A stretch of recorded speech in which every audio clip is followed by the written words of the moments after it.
Clint Eastwood stepped into the bustling hospital lobby, trying to blend in as much as possible. It wasn't easy, of course. His reputation as a Hollywood legend had made him a household name for decades. But today, he wasn't Clint Eastwood, the actor or director.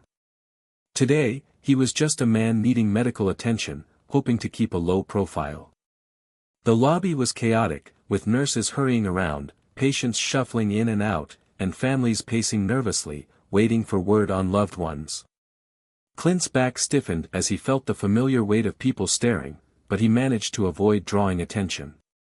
He adjusted the baseball cap pulled low over his eyes and walked briskly toward the reception desk, where a young woman greeted him with a tired smile. "Hi there, sir. How can I help you today?" Her voice was polite, but she didn't seem particularly interested. It was a sharp contrast to the constant flurry of excitement Clint had been used to in his earlier years. He could almost feel the irony hanging in the air. Hollywood legends don't get ignored. But today, he was determined to be invisible. "I need to see a doctor," he said, trying to keep his voice neutral. "I've been having some pain in my leg." The receptionist didn't blink. "Okay, I'll need your name and insurance information." Clint hesitated for a moment. He didn't want to use his real name, not today. Just call me John Doe. It's easier that way." The receptionist didn't seem fazed, typing into her computer without a second thought. "All right, Mr. Doe, please have a seat. The wait time is about 30 minutes. We'll call you when a doctor is available." "Thank you." Clint nodded and moved away from the desk, making his way to a seat in the far corner. He kept his head down, trying to remain as unremarkable as possible. But as he sat there, he couldn't help but notice the group of people in the waiting area who had their phones glued to their hands, some of them whispering excitedly. Clint had been used to attention for most of his life. It was a part of the job when you're a famous actor. But lately, he'd been craving peace and solitude. The constant media frenzy, the public expectations, it had all become too much. Today, he wasn't Clint Eastwood. He wasn't a director, a legend, or an icon. He was just a man with a medical concern, and that's how he wanted to be treated. As he sat waiting, Clint's thoughts wandered. He'd had his fair share of surgeries, physical therapy, and hospital visits over the years. His body, despite being hardened by decades of action-packed roles, had its limits. The leg pain he was experiencing had been bothering him for a while, but it wasn't anything he couldn't handle. Still, he figured it was time to get it checked out, just to be safe. But as the minutes dragged on, the frustration started to creep in. He was used to quick service, and this hospital visit was anything but that. The longer he sat, the more impatient he became. In the back of his mind, he considered leaving, heading back to his ranch in the hills to ride out the discomfort, but something about the situation kept him there. Maybe he just wanted to see it through, wanted to experience the world from a different perspective for once. "Mr. Doe," a nurse finally called out from the doorway, snapping Clint from his reverie.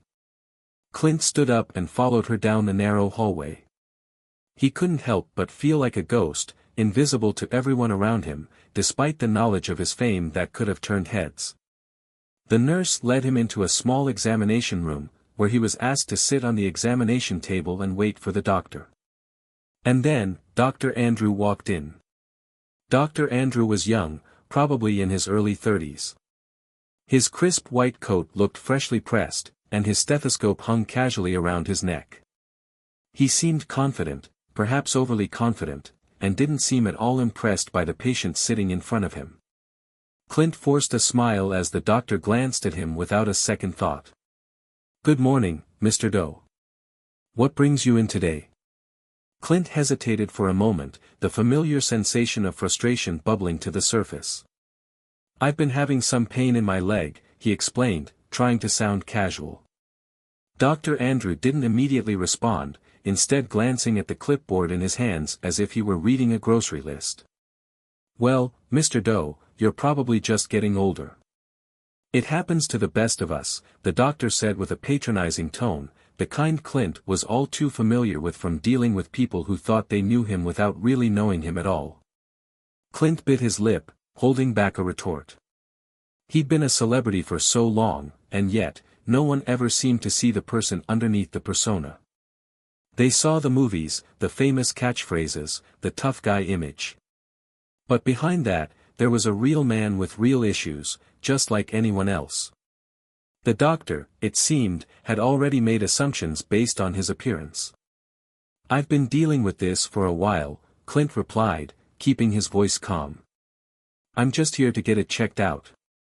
Dr. Andrew looked him over briefly, as if measuring his worth based on how well he fit the mold of a typical patient. "You're probably just pushing yourself too hard," the doctor continued, his voice laced with arrogance. "You actors, always working yourselves into the ground. It's no wonder you're in pain." Clint froze for a moment. He couldn't believe what he was hearing. Here he was, sitting in front of a trained professional, and this doctor was insulting him, making assumptions about his life based on nothing but his appearance. He had to bite his tongue to keep from snapping. "I don't know what kind of life you think I lead," Clint said, his voice steady but with a hint of sharpness. "But I'm here for a professional opinion. Not a lecture."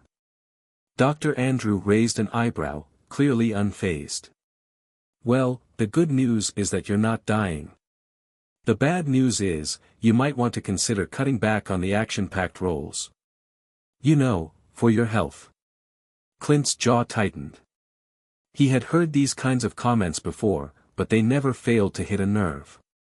He had spent his entire career working hard, pushing boundaries, and doing things most people would never dream of. And yet here was this doctor, this man who knew nothing about his life, insulting him, making assumptions, and treating him like just another actor. "Just give me the diagnosis," Clint said through gritted teeth, refusing to let his irritation get the best of him. Dr. Andrew didn't seem to notice Clint's growing frustration. Instead, he continued with his condescending tone. "You'll need some tests, Mr. Doe. I'll have someone come in to schedule them. It's probably just a result of getting older, but we'll take a closer look." As Clint sat there, seething inside, he realized one thing: Dr. Andrew had no idea who he was. And at that moment, Clint decided that maybe it was better this way, at least for now. He didn't want to be treated differently. He just wanted the same treatment anyone else would get. But little did Dr. Andrew know, Clint wasn't just any patient. He was the man who had spent decades in front of cameras, leading men and women through countless adventures, and changing the way people saw the world. And soon, Dr. Andrew would learn exactly who he was. Hit subscribe and leave a comment with where you're watching from. This story might just spark a new beginning. What's one thing that always pushes you forward, even when things get tough? Clint sat silently in the sterile hospital room, staring at the white walls as Dr. Andrew left to schedule the tests. The words the doctor had spoken still echoed in Clint's mind, dismissive, judgmental, as though his years of hard work and life experience didn't matter at all. It was a strange feeling, one he hadn't experienced in a long time. His name, his legacy, had meant something to so many. Yet here, in this sterile room, no one recognized him. No one cared about his history. For a moment, Clint let himself dwell on that. Maybe it was because he didn't want the attention anymore. After all, the fame had never been as glamorous as people thought. Sure, there had been perks, luxurious cars, sprawling homes, and red carpets, but those things never truly satisfied. Not in the long run. Clint's thoughts drifted back to his younger days. To the time before the fame, when he had been just another young man with big dreams and little more than ambition. He had grown up in the small town of San Francisco, with a modest family who valued hard work over fame. His parents were hardworking, his mother, a housewife, and his father, a steelworker who put in long hours to make sure Clint and his siblings had everything they needed. There was nothing extravagant about their life, but there was love, and there was discipline. As a kid, Clint had always been the one with the big ideas, the one who wanted to do something different. He wasn't content with just getting by, he wanted to make a name for himself, wanted to do something more than just working a 9-to-5 job. And so, when he turned 21, he left his hometown for Los Angeles, carrying little more than a suitcase and a dream. It wasn't glamorous at first. He worked odd jobs, from acting as an extra in movies to doing voiceovers for animated shows. He lived in tiny apartments and ate meals that consisted mostly of ramen noodles. But slowly, the pieces began to fall into place. He got his big break when he landed a role in the television series Rawhide. It wasn't the leading role, but it was a start. The Western genre was huge in the late 1950s, and Clint Eastwood quickly became a familiar face.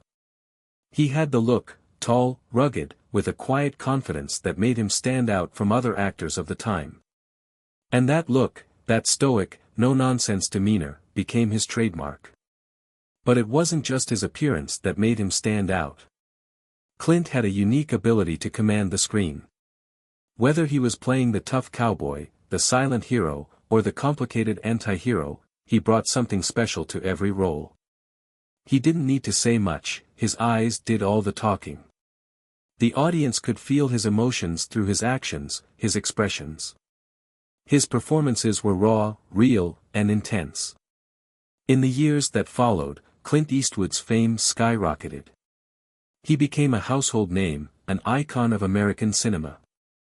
Films like The Good, The Bad and the Ugly, Dirty Harry, and The Outlaw Josie Wales cemented his place in Hollywood history.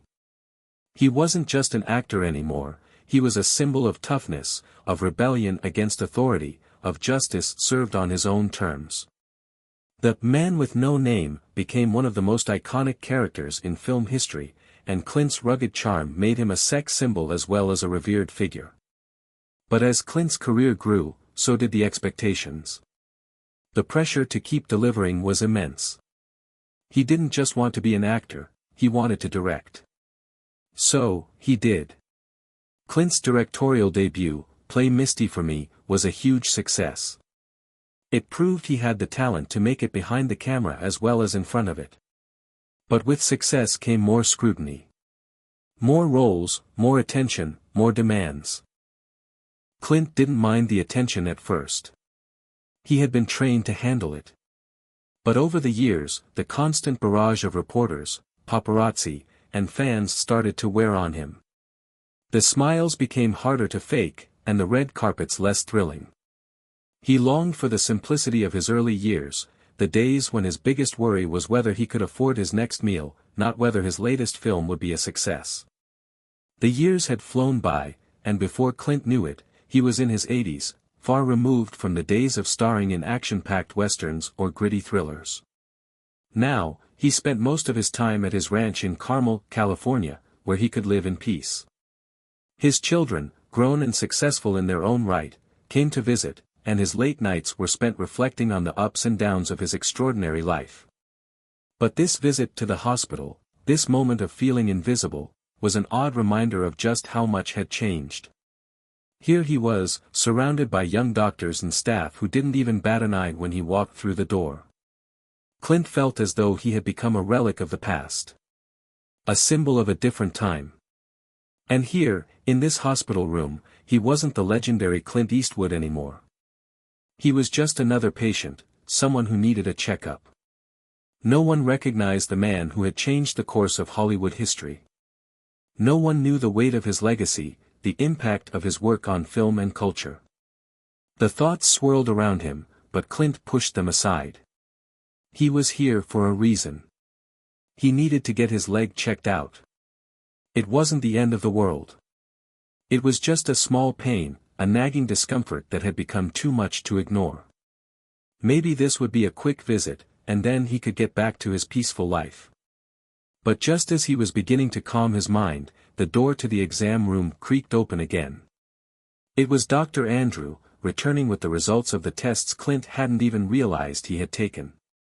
"Mr. Doe, the results came back," Dr. Andrew said, holding a clipboard in his hands. "It looks like you're dealing with some muscle strain and inflammation. It's nothing too serious, but we'll need to keep an eye on it." Clint nodded, trying to keep his irritation in check. This wasn't the first time he'd had an injury, but it was a reminder of how his body was aging. The aches and pains that came with getting older were unavoidable. The fact that this doctor had so little respect for him, though, well, that was something Clint hadn't expected. Maybe it was a sign that it was time to let go of the past entirely, to stop living in the shadow of his younger self and embrace the present. "All right, Dr. Andrew," Clint said, his voice measured but calm. "What's the plan from here?" Dr. Andrew, oblivious to the history sitting before him, rattled off some basic recommendations for physical therapy, pain management, and rest. Clint listened quietly, his mind already drifting back to the quiet comfort of his ranch. He'd deal with this minor setback just like he'd dealt with everything else in life, head-on, with determination and patience. But deep down, Clint couldn't help but wonder how long he could keep this up. How long could he avoid confronting the fact that his legendary career was fading into history, that the world had moved on without him? As Dr. Andrew finished up the details of Clint's treatment plan, Clint stood up and gave a small, almost imperceptible nod of thanks. There was no need to dwell on it. He had made it this far in life with little more than sheer grit and resilience. This, too, would be just another challenge to overcome. With a final glance at the young doctor, Clint walked out of the exam room, the weight of his thoughts heavy on his shoulders. The world had changed, but Clint Eastwood was still here. And maybe, just maybe, that was all that mattered. Clint Eastwood left the hospital feeling a strange mix of emotions, frustration, irritation, but also something else. It was as though a part of him, one that had been dormant for years, had been awakened. As much as he tried to brush off the experience, the encounter with Dr. Andrew lingered in his mind. The doctor's dismissive attitude, the lack of respect, it all left a bitter taste in Clint's mouth. This wasn't just about his leg, it was about something deeper, something that had been simmering under the surface for a long time. The drive home to his ranch in Carmel gave Clint a lot of time to think. The familiar roads, winding through the lush hills and forests, were a comfort. He had lived here for over 2 decades now, and it had become his sanctuary, his place of peace away from the cameras, the limelight, and the constant attention. But today, it felt different. He couldn't escape the nagging feeling that something was shifting. As he pulled into his driveway, Clint parked his car and sat for a moment, staring out at the sprawling landscape before him. The sun was starting to set, casting a warm golden hue across the horizon. It was beautiful, just like it always was. But this time, it felt a little colder. Inside the house, things weren't much different. His large, tastefully decorated living room, filled with memorabilia from his career, was a reminder of his past. The shelves lined with Oscars, Golden Globes, and framed movie posters stared down at him. It was all too much at times, the weight of his own legacy. Clint had never been one to dwell on awards or accolades, but there was no denying that they had come to define him. His past had become his identity. His phone rang, pulling him out of his thoughts. It was a call he wasn't expecting, one he wasn't sure he even wanted to answer. It was from his daughter, Allison. "Dad, you're not going to believe this," Allison's voice crackled through the phone. "We need to talk." Clint raised an eyebrow. "What's going on, kiddo?" "There's something happening at the studio. They want to make a movie about your life. They've been pushing for it for months, but now it's starting to feel real. They're serious about it." Clint sat back in his chair, processing what Allison had just said. A movie about his life? He hadn't given much thought to his legacy, and the last thing he wanted was some glossy, exaggerated retelling of his career. Clint Eastwood was not a man to look back, not when there were so many challenges still ahead. But the idea of someone else telling his story, it didn't sit well with him. "Are you sure about this?" Clint asked, his voice tinged with skepticism. "You know how these things go. It's all about the drama, the headlines. They won't get it right." "I know, Dad," Allison said. But the money's too good. They're offering a lot. And I think they want to honor you. Not just make a movie for the sake of it. I mean, who else would they want to play you? Clint chuckled softly, but the thought of someone else trying to fill his boots was unsettling. I guess that's true. I don't exactly have a twin running around Hollywood. Allison didn't laugh. Dad, I'm serious. This could be huge. I think it might be time for you to embrace your story, you know. People still love you. They still care about what you've done. Clint sighed, rubbing the back of his neck. I don't know, Allison. The last thing I want is for someone to put me in the past. I'm not done yet. I've still got stories to tell. I still have films to make. There was a brief silence on the other end of the line. Clint could feel Allison's hesitation before she spoke again. I get it, Dad, she said softly. I just wanted you to know what's going on. You don't have to make any decisions right now, but I think you should think about it. Maybe it's time to let others see the real Clint Eastwood, not the version they see on screen. Clint nodded, even though she couldn't see him. I'll think about it. But I don't need some studio making a spectacle out of my life. If they're serious about honoring me, they'll do it the right way. Right, Allison said, and Clint could hear the understanding in her voice. Let me know what you decide, okay? Okay, Clint replied, before hanging up. The conversation left Clint with more questions than answers.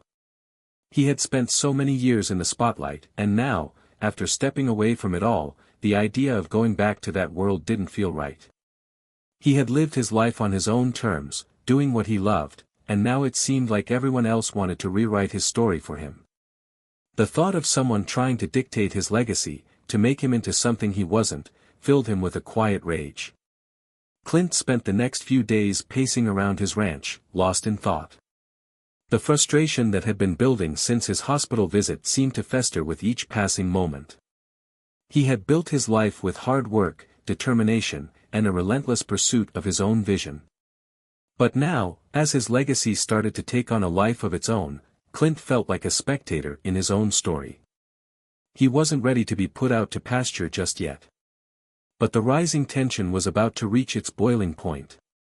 Clint had lived through the highs and lows of fame, but what was coming next would test his resolve like never before. His identity, his legacy, and his future were all at risk, and Clint Eastwood wasn't about to let anyone take that from him. Clint Eastwood woke up the next morning to the same view he had seen countless times before, the sprawling hills of Carmel bathed in soft morning light. The view hadn't changed, but the way Clint saw it had. He had spent the last few days trying to settle into a sense of normalcy, trying to ignore the growing tension that had started to consume him, but every moment, every thought, seemed to remind him that something was off. The phone call with Allison, the confrontation with Dr. Andrew at the hospital, everything felt like a series of events slowly leading him towards something he wasn't sure he was ready for. The world around him had changed, and he didn't know if he wanted to change with it. Clint poured himself a cup of coffee, black, just the way he liked it. He sat down at the kitchen table, his mind still restless. The quiet of his ranch had always been his refuge, but now it felt different. It felt like he was on the brink of something, but what? The constant ringing of his phone seemed to echo in the silence, calling him back to a world he had tried so hard to leave behind. The phone buzzed again, this time with a message from his manager, Greg. Clint had worked with Greg for years, but even their long-standing professional relationship couldn't keep Clint from feeling uneasy about the text. Clint, I've got a meeting scheduled for you with the studio heads tomorrow. It's time to discuss the film. They're moving fast on this. I suggest you come prepared to talk. We might be looking at something big here. Clint stared at the message, the words swimming before his eyes. He hadn't made any decisions yet. He wasn't ready to talk about his life, his legacy, in the way the studios wanted. But the pressure was mounting, and now it seemed like he had no choice. He could feel the walls closing in, and for the first time in years, Clint was unsure of how to react. Was he ready to face the past? Was he ready to let other people decide how the world would remember him? But it wasn't just the film that bothered Clint, it was the way people viewed him now. The young doctor at the hospital didn't recognize the value of his name.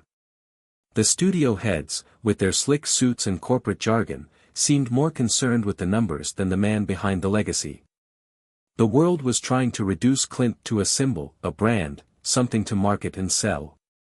They didn't care about the real Clint Eastwood, the man who had built everything from scratch, who had struggled, failed, and triumphed in a way that only he could understand. It was time to make a decision. Clint stood up abruptly, his chair scraping against the floor. He had spent far too much time letting others make decisions for him. This wasn't just about the movie deal anymore, it was about reclaiming control over his own narrative. He couldn't let anyone take that from him. He grabbed his phone and called Greg. The phone rang 3 times before Greg picked up. "Clint, hey. What's up?" Greg's voice was warm, familiar, but Clint wasn't in the mood for pleasantries. "I'm not going to that meeting tomorrow," Clint said, his voice calm but firm. There was a brief pause on the other end of the line. Clint could almost hear Greg's surprise. "What? You're not serious?" "Clint, they're serious about this. This could be huge for you." "I don't care," Clint replied. "I'm not going to let anyone write my story for me. Not now, not ever." Greg sighed, the sound carrying a mix of frustration and concern. "Clint, you know they'll push forward with or without you. This isn't just some small project. They're already building the pitch, lining up actors. This is real." "I know it's real," Clint snapped. "That's the problem." There was a long silence. Clint could feel the weight of the conversation pressing down on him. He wasn't used to feeling this way, out of control, as though the world was moving faster than he could keep up with. But something inside him knew this was the right decision. "Listen, Clint, I understand you don't want people messing with your story. But this could be your last chance to have some say in it. Once the film goes public, you won't be able to stop the narrative." "I don't care about the narrative," Clint said firmly. "I care about doing things on my terms. I'm not letting anyone define who I am. Not anymore." Greg was quiet for a moment before responding. "All right, Clint. But don't come crawling to me when they start using your name without your permission. You can't control everything. You're not a young man anymore." Clint's jaw tightened. "I know that, Greg. But I'm still the one who decides what happens next." As the day went on, Clint found himself revisiting memories of his career, those days when every decision felt like a battle, when every film, every role, was a fight for his place in Hollywood. He had never been one to shy away from a challenge, and this was no different. But the world had changed, and so had Clint. The industry that had once celebrated his vision was now trying to pigeonhole him into a box he didn't fit into anymore. And that made him angry. It wasn't just about the movie deal anymore. It was about reclaiming his identity. About proving that Clint Eastwood wasn't just a name on a marquee or a face on a poster. He was still a force to be reckoned with. He was still the man who had made it through everything life threw at him, fame, failure, personal loss, and come out the other side stronger. The phone buzzed again, this time with a message from Allison. She had heard about the meeting and wanted to know if he had made a decision. Clint stared at the message for a moment, his fingers hovering over the keyboard. He could feel the pressure from all sides, the studios, his daughter, even Greg, pushing him to take part in something he wasn't sure he wanted. But then Clint took a deep breath and typed a simple reply, "I'm doing things my way." He hit send and leaned back in his chair, the weight of his decision settling over him. This was his story, his legacy, and he wasn't going to let anyone rewrite it for him. The next few days passed in a blur. Clint Eastwood had made his decision, he wasn't going to let anyone dictate the terms of his life, least of all Hollywood. But as he sat in his ranch, staring out at the golden hills stretching before him, he couldn't shake the nagging feeling that things were about to escalate. The pressure from all sides was mounting. His phone continued to buzz with messages from his manager, Greg, who seemed to be growing increasingly frustrated with Clint's refusal to meet with the studio. His daughter, Allison, had sent a series of texts expressing concern, even offering support, but Clint couldn't bring himself to respond to them. The silence felt more powerful than any words. His mind kept drifting back to that moment at the hospital with Dr. Andrew. The arrogance and condescension of the young doctor had stuck with him. He had been so sure of himself, so dismissive of Clint, that it left Clint wondering if the world had really changed that much. Maybe it wasn't just the studios. Maybe the whole world had moved on, and Clint Eastwood was no longer the man they remembered. But Clint wasn't going to go down without a fight. He had spent too many years fighting to carve out his own path. And if he had to fight again, whether it was for his legacy, for his peace of mind, or for something else entirely, he would. Clint's thoughts were interrupted by the sound of a knock on his front door. He wasn't expecting anyone. Not today. He glanced at his watch, it was still early. His first instinct was to ignore it, to retreat further into his solitude. But then something inside him told him to answer it. He stood up slowly, his boots thudding softly against the wooden floor as he made his way to the door. When he opened it, he was greeted by the sight of a man he didn't recognize, dressed in a sharp suit, his face set in a neutral expression. "Mr. Eastwood," the man said, his voice formal, "my name is Thomas Jacobs. I represent the studio behind the film project that's been discussed. I was hoping we could talk." Clint's eyes narrowed. "I'm not interested," he said curtly, stepping back to close the door. "Please, just hear me out," Thomas insisted, his voice calm but persistent. "I understand that you're upset, and I don't blame you. But this is bigger than just the movie. We've been authorized by the board to meet with you directly. There are other factors involved." Clint paused, his hand still on the doorknob. He didn't like the sound of that. "Other factors?" Thomas nodded. "Yes, sir. This isn't just about a movie. The studio is looking to collaborate with you in a way that would benefit both your legacy and our future. It's about more than just telling your story, it's about creating a partnership that would bring your voice to a global stage, beyond the silver screen." Clint took a deep breath, trying to maintain his composure. His instincts were telling him to slam the door, to shut out the outside world completely. But something in Thomas's words caught his attention. What was this really about? It wasn't just about the film anymore, it was about something else. Something bigger. Clint stepped aside, reluctantly letting Thomas into the house. "Fine. We'll talk. But if you're here to try and sell me a pipe dream, you're wasting your time." Thomas offered a tight smile as he entered the house, his gaze sweeping over the room before settling on Clint. "I assure you, Mr. Eastwood, this is not a pipe dream. We believe that we can offer you an opportunity that's unlike anything you've been approached with before." Clint led Thomas into the living room, where they both sat in silence for a moment. Clint studied the man across from him, trying to gauge his intentions. He was well-spoken, professional, and confident, but Clint had seen enough in his time to know that appearances could be deceiving. "So," Clint said, breaking the silence. "What exactly are you offering me? A bigger paycheck? More fame? Or is this about something else entirely?" Thomas leaned forward, his eyes focused on Clint. "It's about power, Mr. Eastwood. Real power. The kind that only a few select people have access to. You've built an empire, and now we want to help you expand it in ways that go beyond film. Imagine the possibility of your name, your brand, becoming synonymous with more than just movies.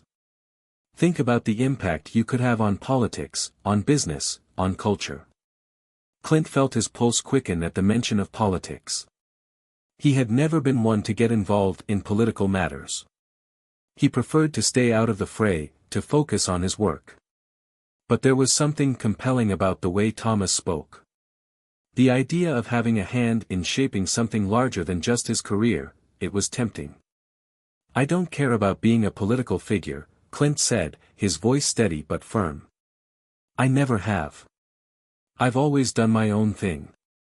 Thomas raised an eyebrow, clearly not deterred. "But what if you could influence things in a way that aligned with your values? What if you could leave a legacy that goes beyond the movies, one that impacts generations to come?" Clint leaned back in his chair, his mind racing. This wasn't just about a film anymore. This was about something much bigger, much more dangerous. The world was changing, and Clint was being offered a seat at the table of power. But at what cost? And who was really pulling the strings?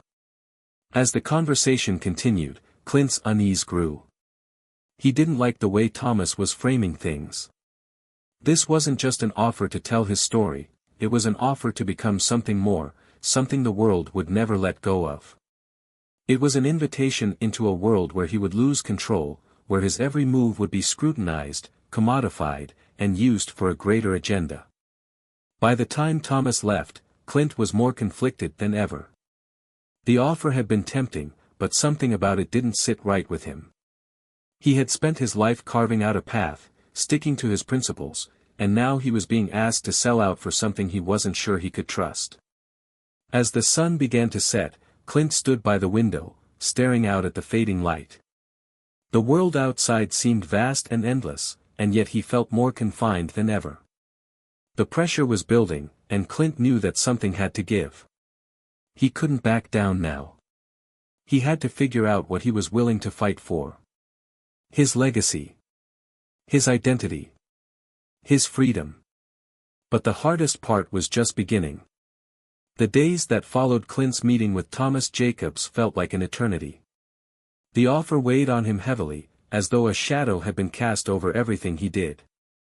He found it hard to shake the feeling that he was on the edge of a precipice, standing at the threshold of a choice that could change the course of his life forever. The temptation was undeniable, an opportunity to expand his influence, to leave a legacy far beyond the confines of Hollywood, but at what cost? Clint spent his mornings in silence, walking the rugged hills behind his ranch. The landscape was familiar, almost comforting. He had spent decades here, far away from the noise of the world, crafting a life that was his own. Now, the quiet of these hills felt different. It felt as though the ground beneath him was shifting, and he wasn't sure if he could keep his footing.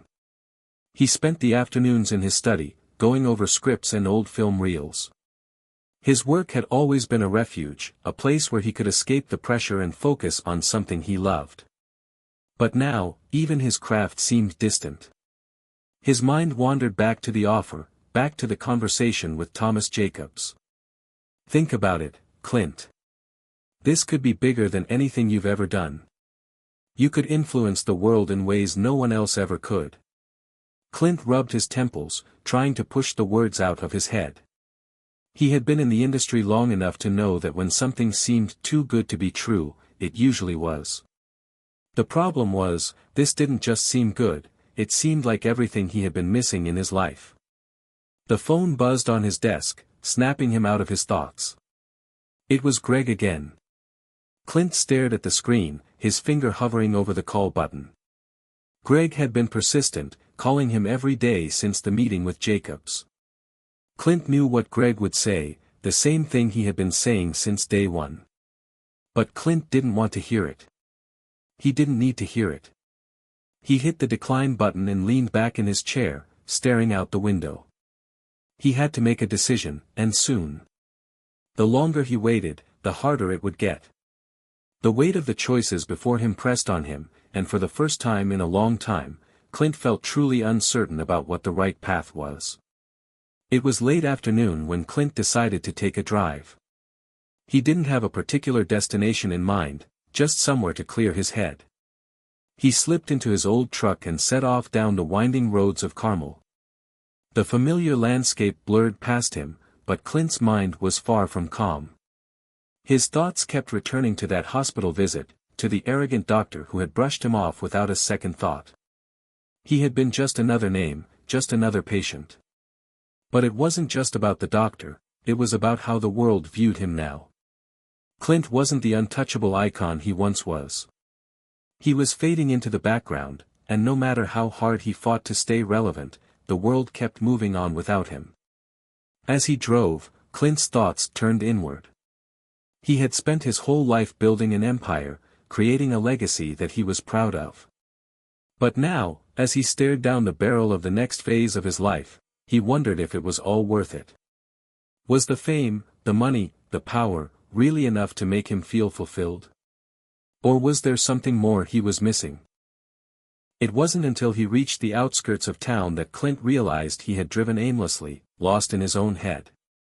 He pulled into a small diner on the edge of the highway, its neon sign flickering softly in the dimming light.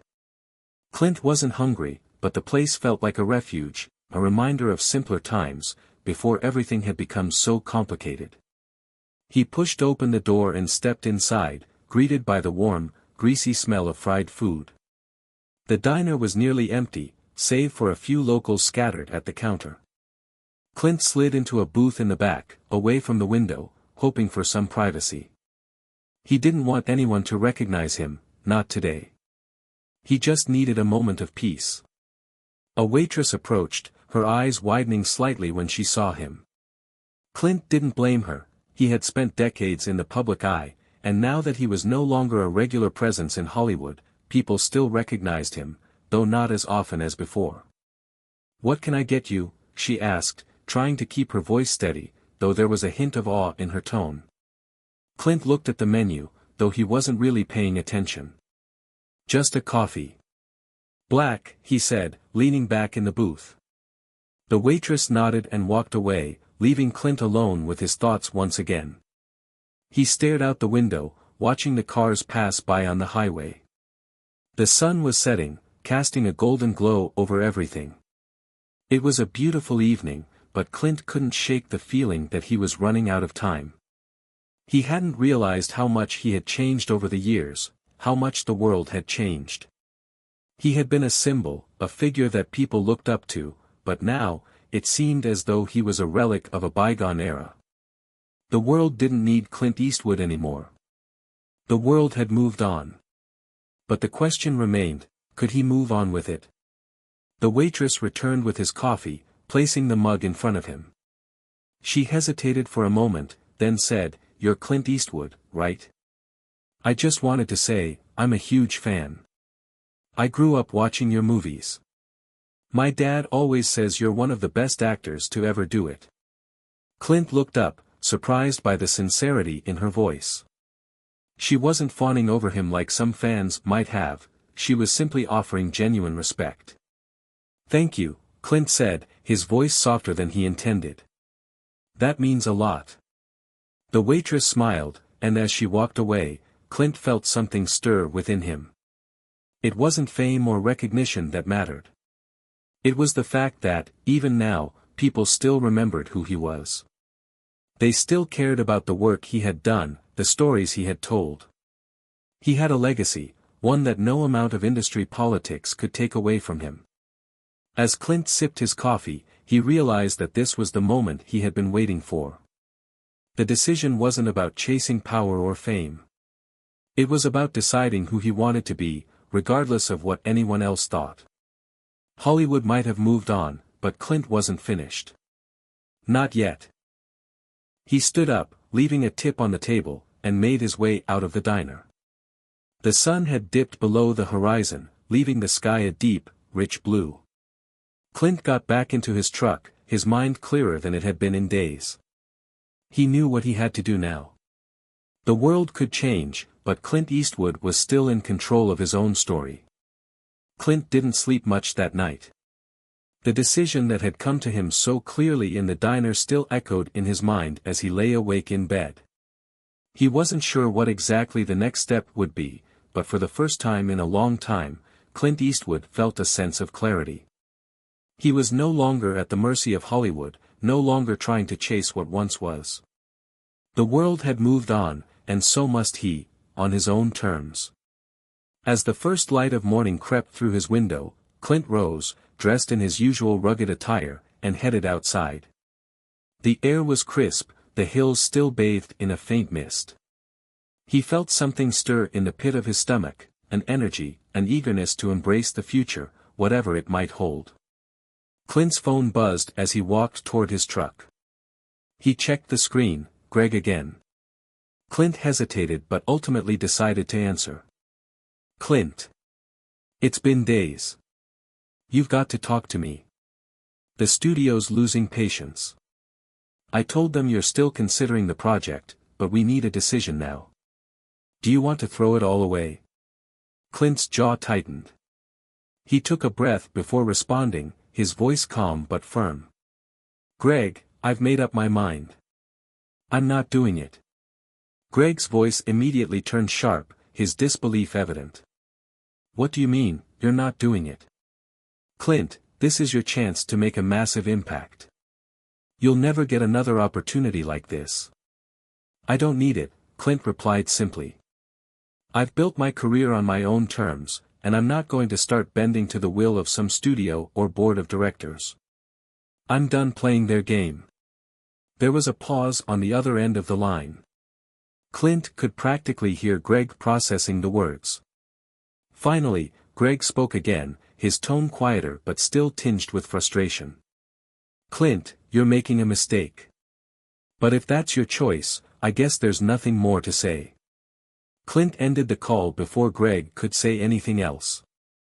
As the silence settled in around him, Clint knew that he had just burned a bridge, one that might never be rebuilt. But it didn't matter. The path ahead was his to choose, and he wasn't going to let anyone dictate his future. He climbed into his truck, slamming the door shut, and started the engine. As he drove down the familiar winding roads of Carmel, Clint's mind began to drift once more. He could feel the weight of his decision, but it was liberating. He no longer had to be the Clint Eastwood the world wanted him to be. He could finally be the Clint Eastwood he had always wanted to be. The drive led him to an old, run-down barn on the outskirts of town. It had once been a place of solace for him, where he had spent countless hours working on projects, writing, and reflecting. The barn had been closed up for years, its weathered exterior hiding the stories within. Clint parked outside and stepped out of the truck, his boots crunching against the gravel. He walked toward the barn, his hand resting on the rusted handle of the door. For a moment, he hesitated. What if this was all a mistake? What if he was making a huge, irreversible decision? But as the wind picked up and the door creaked open, Clint felt the weight of his doubts lift. Inside, the barn was just as he had left it, spacious, filled with the smell of wood and dust. It was his sanctuary, his private world, untouched by the demands of Hollywood or the expectations of others. He walked to the far corner, where a desk sat against the wall. It was cluttered with old notes, sketches, and unfinished ideas. This was where Clint had written some of his best work, scripts, notes on projects, and thoughts on the future. He sat down at the desk, his fingers brushing over the pages that had once inspired him. Clint had always been a creator at heart. The films he made, the stories he told, they were born from a place of passion, not obligation. And now, in this barn, he realized that he could still create. He could still tell the stories that mattered to him. He didn't need the validation of the studio or the Hollywood elite. He didn't need the red carpet or the awards. All he needed was the will to create on his own terms. For the first time in years, Clint felt a sense of freedom. The possibilities seemed endless. He didn't have to answer to anyone. He could make the stories he wanted to tell, whether the world was ready for them or not. He reached into the drawer of the desk and pulled out a blank notebook. The pages were crisp, untouched. Clint opened it, grabbed a pen, and began to write. The words flowed easily, his thoughts, his ideas, his visions. The notebook filled with a raw energy, a fire that had been buried for far too long. As he wrote, Clint felt the years of frustration, the years of compromise, slip away. This was his time. A few days later, Clint found himself standing in front of the hospital again. It had been a week since the incident with Dr. Andrew, and though Clint had considered the situation closed, he couldn't shake the nagging feeling that something still needed to be addressed. He wasn't here to seek vengeance or to pick a fight. He had simply realized that he couldn't let his legacy, or his name, be so easily dismissed. As Clint entered the lobby, he was greeted with familiar faces, nurses and staff who seemed to recognize him, though they didn't make a fuss. Clint's footsteps echoed in the sterile hallway as he approached the front desk. He was here to speak with someone. Someone who could help him understand why Dr. Andrew had acted the way he had. The receptionist looked up, clearly surprised by Clint's presence. "Can I help you, Mr. Eastwood?" she asked, her voice cautious. Clint nodded. "I need to speak with Dr. Andrew," he said, his voice low but steady. The receptionist hesitated, clearly taken aback. "Dr. Andrew? He's not in today, but I can leave a message." Clint shook his head. "No. I need to see him in person." "All right, sir. I'll see what I can do," she said, typing quickly on the keyboard. Clint stood there, waiting. It wasn't a confrontation he was after, but he knew that sometimes, people needed to be reminded of their humanity. And maybe, just maybe, it was time for Dr. Andrew to understand that Clint Eastwood wasn't just a has-been actor, he was someone who deserved respect. Clint sat in the sterile hospital lobby, his patience tested as he waited for Dr. Andrew. It wasn't often that Clint felt the need to confront someone, especially in such a personal way, but something about the way Dr. Andrew had dismissed him, the condescension in his words, still gnawed at him. It wasn't about the treatment, or even about being a celebrity. It was about the disrespect. Clint had spent his life earning respect for his work, for his craft, and for who he was as a person. And in that moment, Dr. Andrew had robbed him of it. Clint's mind wandered back to that moment in the examination room, the arrogance in the doctor's voice as he belittled Clint without a second thought. Clint had been taken aback, but he'd walked out without saying a word. It wasn't until later that he realized how deeply the encounter had bothered him.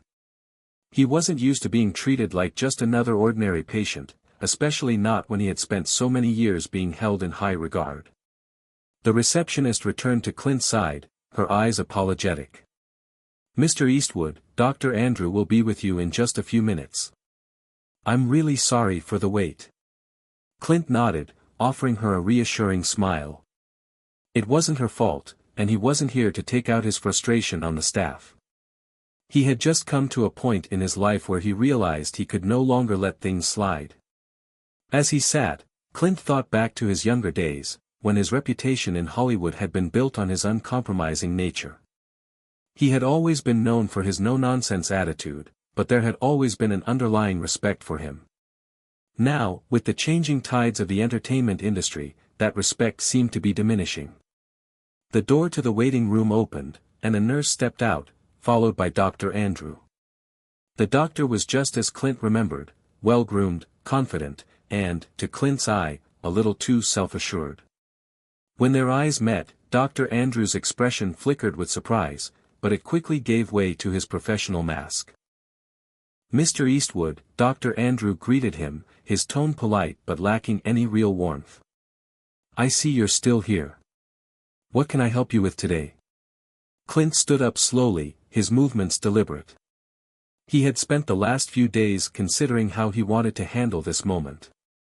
He could have easily walked away, chalking it up to an unfortunate encounter, but Clint had learned over the years that sometimes, standing up for yourself wasn't about making a scene. It was about ensuring your own dignity was never compromised. "I need to talk to you," Clint said, his voice calm but firm. "I wasn't happy with how you treated me during my visit." Dr. Andrew's eyes narrowed slightly. He seemed caught off guard, as if he hadn't expected Clint to confront him directly. "I'm sorry you feel that way. I was just doing my job." Clint took a step closer, his gaze steady. "It wasn't your job I had a problem with, document. It was the way you treated me. I'm not just some patient off the street. I've earned respect in my life, and you didn't give me any." That's what I have a problem with. There was a long pause as Dr. Andrew processed Clint's words. He seemed to struggle with how to respond, clearly unsure of how to handle the situation. Finally, he sighed and looked down at the floor, his shoulders slumping slightly. I see, Dr. Andrew said, his tone softening.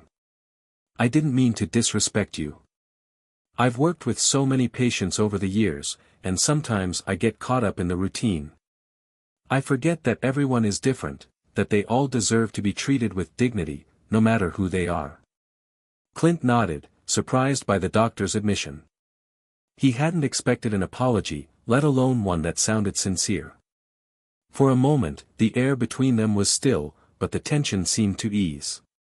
You're right, Dr. Andrew continued.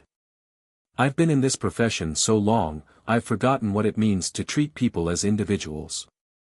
I was wrong, and I'm sorry. I truly am. Clint studied the doctor's face.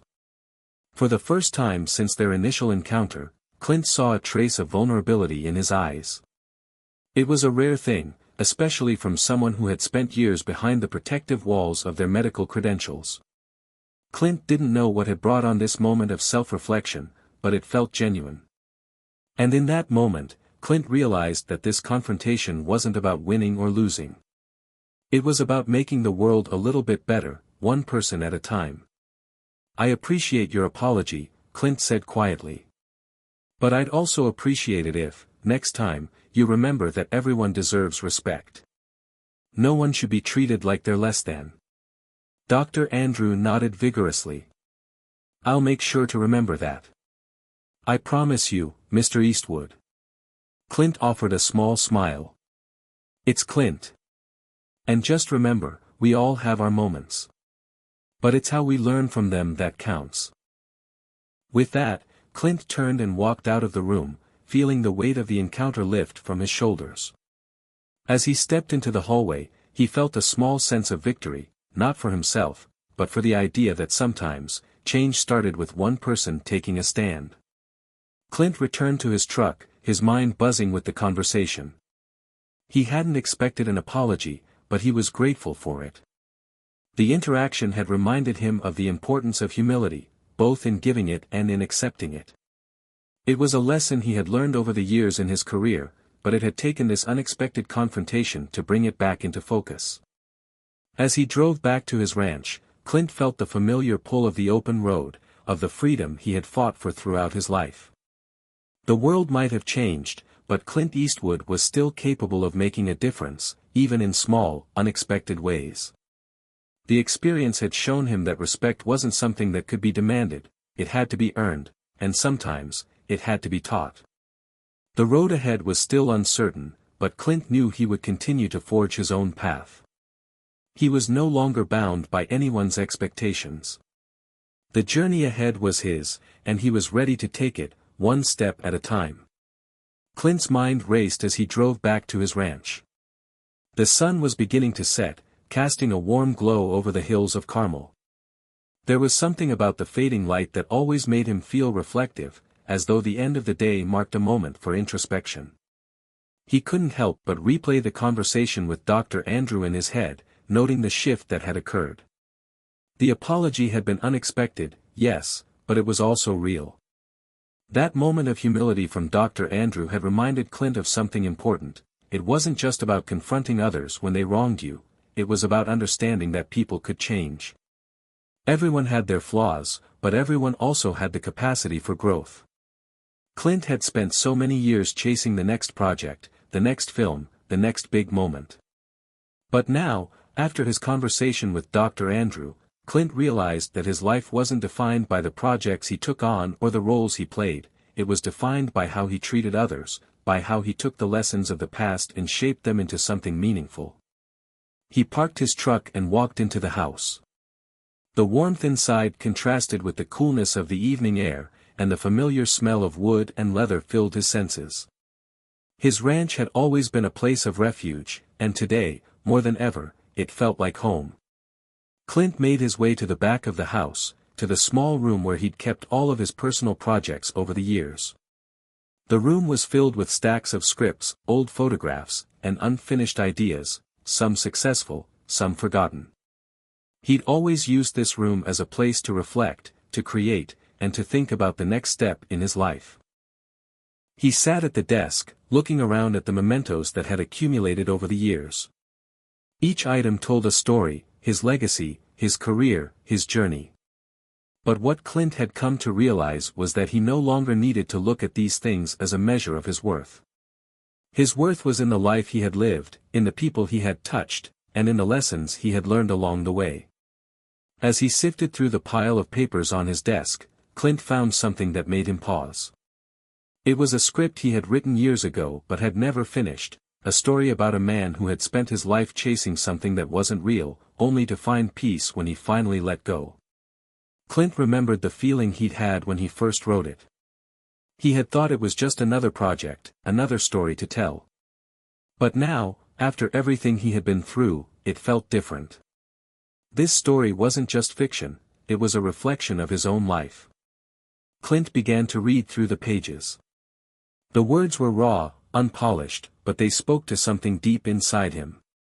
He had always thought of himself as a storyteller, but perhaps he had never truly told the story that mattered most.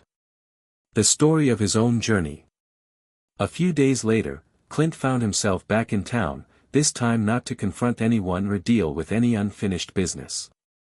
He had a meeting scheduled with a local community group, a group dedicated to preserving the heritage of the area. The town of Carmel was changing, and Clint had always been a quiet advocate for maintaining its small-town charm. But in recent years, development had started to creep in, and Clint had become more vocal about the need to protect the natural beauty of the place he had called home for so long. As he walked into the meeting, Clint was greeted by a handful of familiar faces, longtime residents, local business owners, and a few younger activists who had recently moved to the area. They were eager to hear his thoughts on the future of Carmel, especially given his status as a well-known resident. "Clint, we're so glad you could join us today," one of the older women, Ruth, said as she welcomed him into the room. "We know you've always cared about this community, and your voice is important to us." Clint nodded, appreciating the sentiment. He had always admired Ruth for her dedication to the town, even when it wasn't the most popular stance to take. "I've lived here long enough to know that it's worth fighting for," he said, his voice calm but firm. "But we can't just sit back and let things change without having a say in it. This place is special, it has something that a lot of people are trying to take away." The group fell quiet as Clint spoke, his words resonating with them. It wasn't just his fame that made his opinion matter, it was his love for the place that had shaped him, both as a person and as an artist. The meeting continued with discussions on the impact of new developments and how to preserve the character of Carmel. Clint listened intently, offering his support and suggestions when needed. He wasn't trying to take over the conversation, but rather to lend his voice to something he believed in deeply. As the meeting drew to a close, Ruth stood up and addressed the group. "I think we've made some good progress today," she said. "But Clint, I want to thank you. Your support means more than you know. You're a part of this town's legacy, and your voice matters." Clint smiled, feeling a sense of pride swell in his chest. It was a different kind of legacy than the one he had built in Hollywood, but it was just as important. This was the legacy he could truly be proud of, the one that came from his love for a place, for its people, and for its future.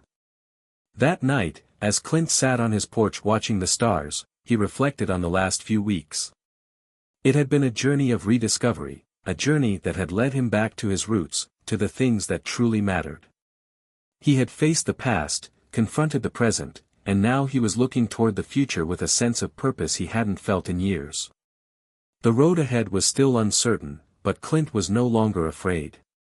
He had learned that life wasn't about chasing something, it was about creating something meaningful, no matter how small or big. And for Clint Eastwood, that was enough.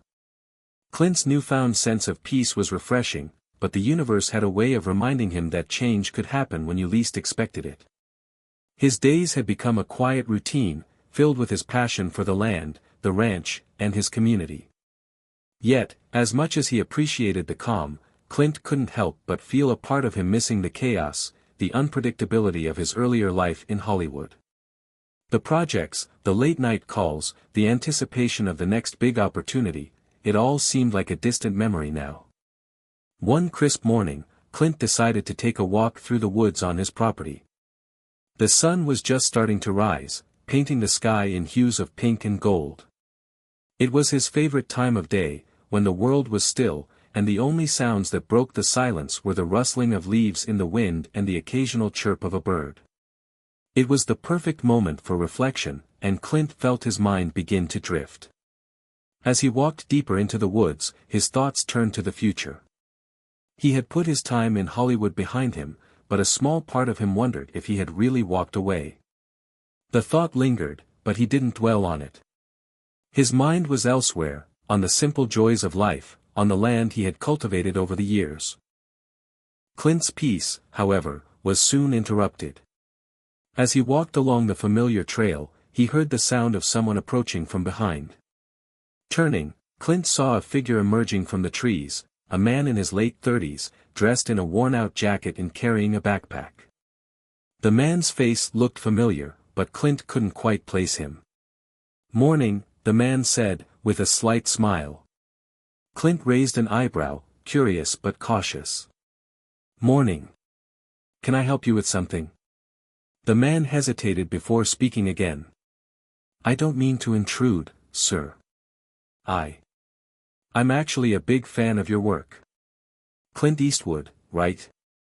Clint studied the man for a moment, wondering what his intentions were. The man didn't seem like someone looking for an autograph, or even recognition. There was a sense of sincerity in his voice that intrigued Clint. "Yeah, that's me," Clint replied, his tone calm. "What brings you out here?" The man scratched the back of his head, looking a little awkward. "Well, this might sound strange, but I've been traveling a lot lately. Trying to figure things out, you know. And I've been hearing about this town, Carmel. About you. About the things you've been doing for the community. Honestly, I don't know why I'm telling you all of this, but I guess I'm just, I don't know, seeking something. I guess I thought I might run into you out here." Clint took a step closer, intrigued but still reserved. There was something about this man's earnestness that sparked his interest. "Seeking something? What do you mean by that?" The man looked down at the ground for a moment, then back at Clint. "I've been going through some tough times. Lost my job, my relationship ended, and I just don't know where I'm headed anymore. I guess I thought maybe talking to someone like you, someone who's been through a lot and come out on top, might help. I don't know why, but I just felt drawn to you." Clint's expression softened. There was something raw and vulnerable in the man's words. It reminded him of the struggles he had faced at different points in his life, those moments when everything seemed uncertain, and he wasn't sure if he could keep going. "I can't promise you any answers," Clint said after a moment of reflection. "But I can listen. Sometimes, that's all you really need. To talk it out. Life's a lot like a film, you go through the good and bad, and at the end, it's about how you handle the journey." The man nodded, his shoulders relaxing slightly as Clint's words seemed to offer a bit of relief. "Thanks," he said, his voice quieter now. "I didn't know what I was expecting, but it feels good just to be heard." Clint motioned for the man to sit on a nearby rock. He didn't know what the guy was going through, but he could tell that this was a moment of real human connection. It wasn't about fame, or status, or any of the things that had once consumed Clint's life. This was about helping someone who was struggling. They sat in silence for a while, the air cool but comforting. The man didn't speak at first, but Clint could sense the weight he was carrying. After a few minutes, the man began to open up about his life, his failed career, the loss of his relationship, and how everything had felt like it was falling apart. Clint listened quietly, offering an occasional word of encouragement, but mostly letting the man speak. Finally, after what seemed like hours, the man stopped. He wiped his eyes, embarrassed by his emotional outpouring. "I'm sorry, I didn't mean to unload all of this on you. Clint chuckled lightly. Don't apologize. Sometimes, it's easier to talk to a stranger than to anyone else. The important thing is that you're taking the first step, acknowledging where you are and where you want to go. It's not an easy road, but it's worth it. The man nodded, wiping away a final tear. I think you're right. I've been trying to figure everything out on my own, but I guess I've been afraid to face it. Maybe I just needed to hear that things can get better. Clint patted him on the back. They always can. But you've got to be willing to put in the work. Life's not about avoiding the tough parts, it's about facing them head-on and learning from them. You're not alone in this, even when it feels like it. The man gave Clint a grateful smile, standing up from the rock. Thanks, Clint. I really mean it. I'm not sure what comes next for me, but I feel like I have a little more clarity now. Clint stood up as well, offering him a firm handshake. Anytime. Just remember, it's not about having all the answers. It's about knowing you're moving in the right direction, even if it's just one small step at a time. With that, the man walked off into the woods, his pace slower but with a new sense of purpose. Clint watched him go for a moment, feeling a quiet satisfaction in knowing that he had helped in some small way. As Clint stood alone on the trail, he realized that this encounter had changed something in him. He had always been the one people turned to for advice, for guidance, but this interaction had reminded him of the power of listening, of being present for someone when they needed it most. For Clint Eastwood, it wasn't about the roles he played on screen, or the awards he had won. It was about the moments like this, small, unexpected encounters that had the power to change a life. And in that moment, Clint knew he had found a new purpose. It wasn't the end of the road, but rather a new beginning. Hit subscribe and leave a comment with where you're watching from. This story might just spark a new beginning. What's one thing that always pushes you forward, even when things get tough? Days turned into weeks, and Clint found himself settling into his new life, a life less dictated by the spotlight and more focused on the simple joys of community and nature. Yet, life had a way of keeping things interesting. It wasn't long before Clint was faced with a challenge that would test his newfound sense of peace and purpose. One evening, as Clint was wrapping up his work around the ranch, his phone rang. The number on the screen wasn't one he recognized, but he answered anyway. Clint Eastwood, a voice on the other end asked, somewhat gruff but unmistakably familiar. Clint raised an eyebrow. Speaking. Who is this? This is Roy Parker. I'm a lawyer from the city. I'm afraid I have some news for you. You might want to sit down. Clint's stomach tightened slightly. He hadn't been expecting any legal calls. What kind of news? He asked, his voice steady despite the knot in his gut. There was a long pause before the lawyer spoke again. It's about the land you own in Carmel. There's been an offer to buy it, and it's a big one. A development company is looking to purchase the land for a new project. They're offering a substantial amount of money, more than you can probably imagine. Clint's thoughts immediately went to the ranch. The land he had called home for decades, the land he had worked to preserve, had suddenly become a target for development. His heart sank. He had known this day might come, but that didn't make it any easier to accept. I'm not interested in selling, Clint said firmly, trying to keep his voice calm. The lawyer's tone shifted, a bit more persuasive. I understand, but you should know that they're serious. This offer is nothing like you've seen before. They're prepared to offer a figure that could set you up for life, no more worries, no more responsibilities. Clint's grip tightened on the phone, his jaw clenching. I didn't build this place to turn it into some high-rise condo complex. I'm not selling. There was a beat of silence on the other end before Roy continued. I understand, Clint. But there's something you need to know. They're planning to go forward with this whether you agree to sell or not. They've already started the legal process to seize the land, and if you don't agree to the sale, it could end up in court.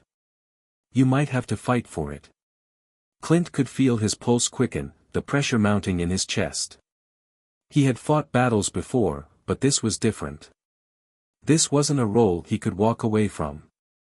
This wasn't a film shoot where he could step off set when things got tough. This was real.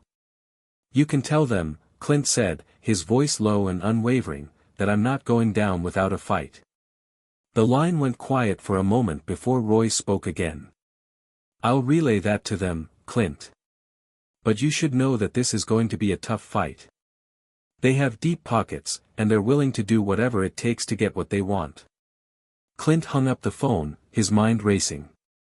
He stood still for a moment, staring out at the vast expanse of land surrounding his ranch. The beauty of it, the peace he had found here, had always been his sanctuary. But now, that peace was being threatened, and Clint knew he couldn't just sit back and let it slip away. As the sun began to dip behind the hills, Clint's mind was set. He wasn't going to let someone take away what he had worked so hard to protect. This wasn't just about the land, it was about everything he stood for. It was about the future of Carmel, about preserving the way of life that had given him so much. The next morning, Clint called a meeting with the local community group he had been working with. He knew this wasn't something he could handle on his own, and he needed the support of the people who cared about the town as much as he did. At the meeting, Clint explained the situation in detail, outlining the offer and the threat of legal action. The room fell silent as the weight of the news sank in. Everyone in the room knew how important the land was to the town and its history. We can't let this happen, Ruth, the local business owner, said with conviction. This land is the heart of Carmel. It's our legacy. If we let this development go through, we might as well hand over our town to anyone with enough money to buy it. Clint nodded in agreement. This is our home. We've worked too hard to see it turned into something that doesn't belong. We need to fight for it, together. The group spent the next few hours strategizing, making phone calls to other concerned citizens, and organizing rallies. Clint knew that the fight ahead wouldn't be easy, but he wasn't about to back down. He had fought battles before, and this was one worth fighting. As the days passed, the tension in Carmel began to build. Word of the development plan spread quickly, and soon, the entire town was buzzing with rumors and speculation. People from all walks of life, long-time residents, newcomers, and even some who had once been indifferent, came together to join the cause. Clint found himself at the forefront of the movement, speaking at rallies and attending town meetings, doing whatever he could to rally support. It was a grueling, exhausting fight, but Clint felt a sense of purpose he hadn't felt in years. Throughout it all, Clint remained determined. There were moments when the pressure felt unbearable, when he wondered if he was in over his head, but he never let it show. He wasn't doing this for himself, he was doing it for the community, for the future of Carmel. But the battle was far from over. As the legal proceedings began, Clint knew this fight would test him in ways he hadn't imagined. There would be sacrifices, setbacks, and obstacles at every turn. But Clint Eastwood wasn't one to walk away from a fight. Not this time. Not ever. The weeks that followed were a whirlwind of activity. Clint, despite his years of experience in high-pressure environments, found himself deep in a battle unlike any he had fought before. The development company's offer loomed large over the town of Carmel, but Clint had something they didn't, an entire community that was ready to stand with him. Every day, Clint and his allies were in constant communication, devising strategies, drafting petitions, and organizing rallies. It became a full-time effort, one that left Clint with little time for the solace he had once cherished. But there was no turning back now. Carmel's future, the legacy of the land he had fought for, was on the line. It wasn't just the town that was at stake, it was the very spirit of the place. Clint could feel it, this sense of purpose and unity that had always defined Carmel, the way the people there had built a life from the earth, from their roots. The land wasn't just dirt and trees, it was history. It was their home. As the days passed, Clint became a familiar face in the town square. He attended every town hall meeting, every rally, every gathering where the future of Carmel was being discussed. It wasn't easy, he could see the pressure mounting on people, the fear that the land might be lost forever. But every time he spoke, he reminded them of the importance of standing together, of protecting what mattered. The legal battle began soon after.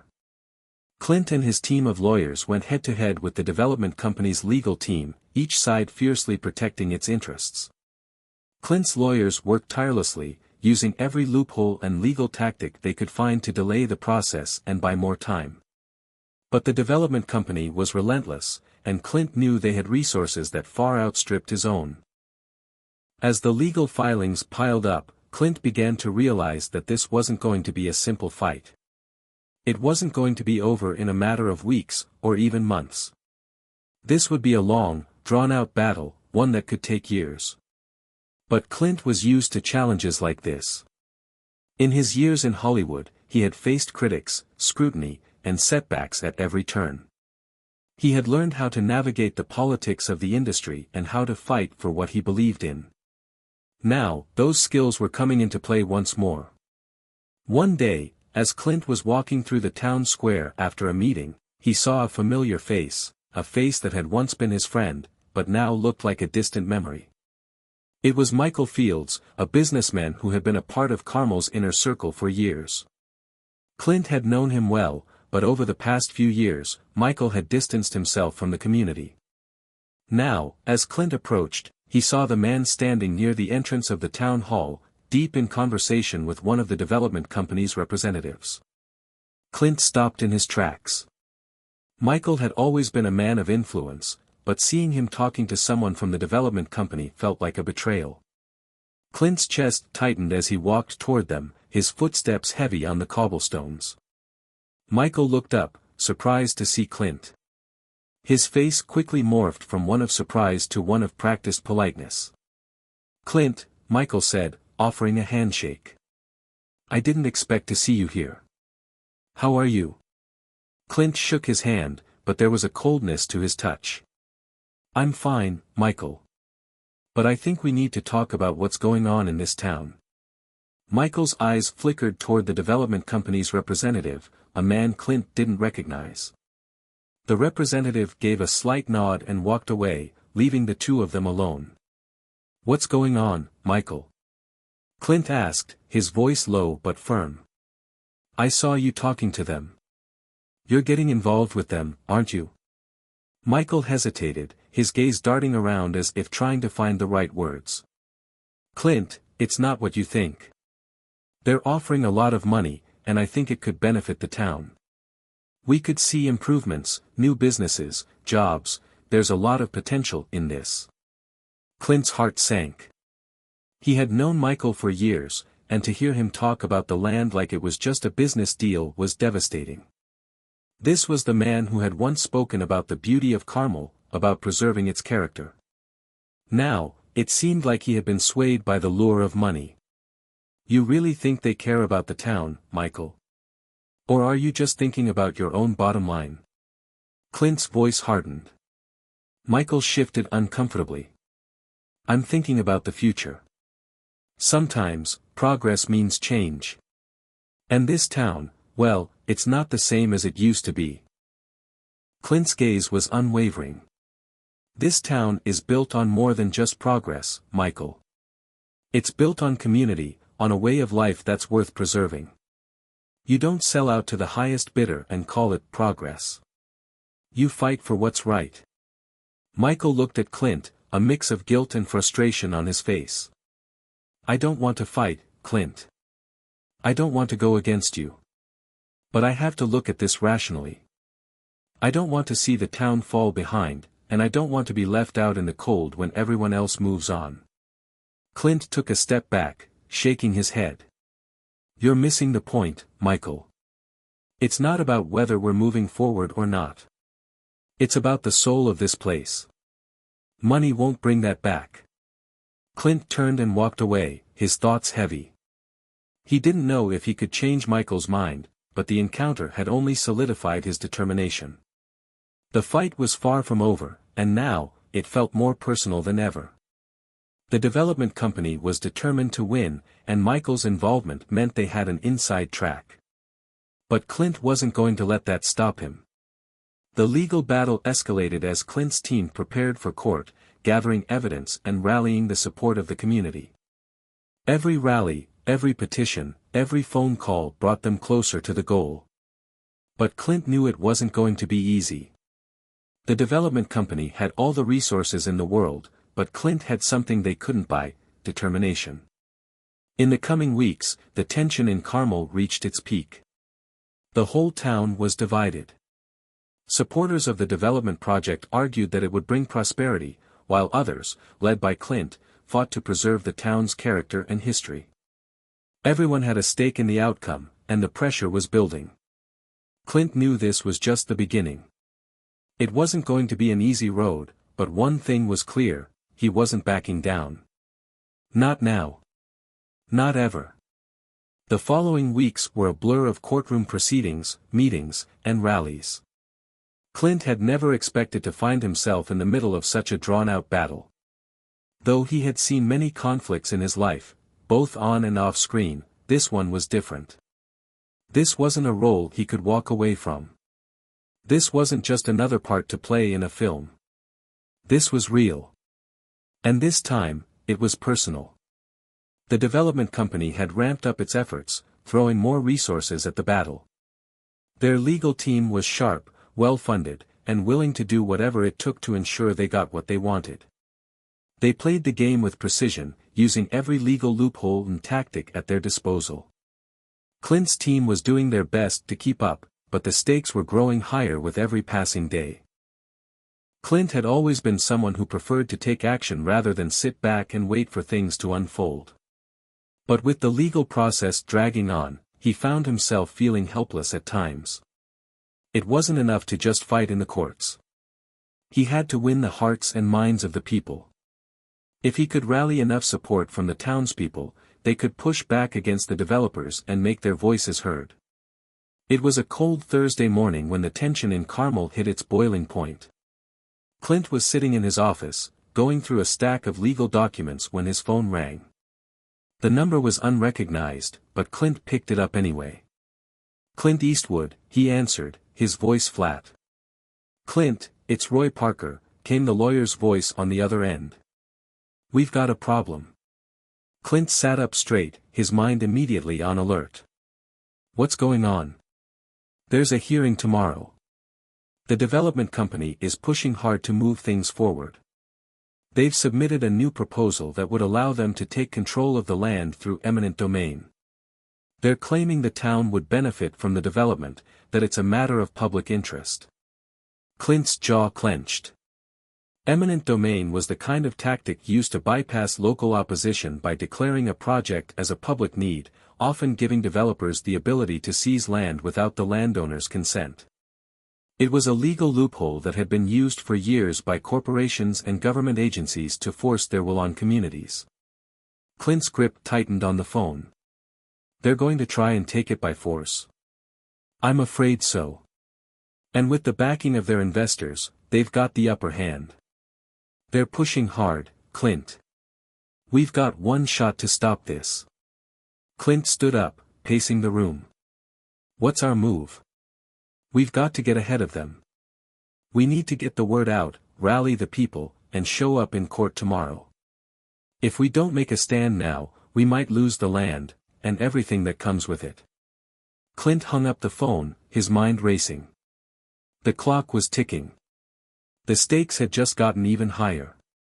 He had to act fast. Immediately, Clint began making calls. He contacted Ruth, the local business owner, and asked her to rally the townspeople for one final push. He reached out to his neighbors, community leaders, and the people who had supported him from the beginning. Word spread quickly.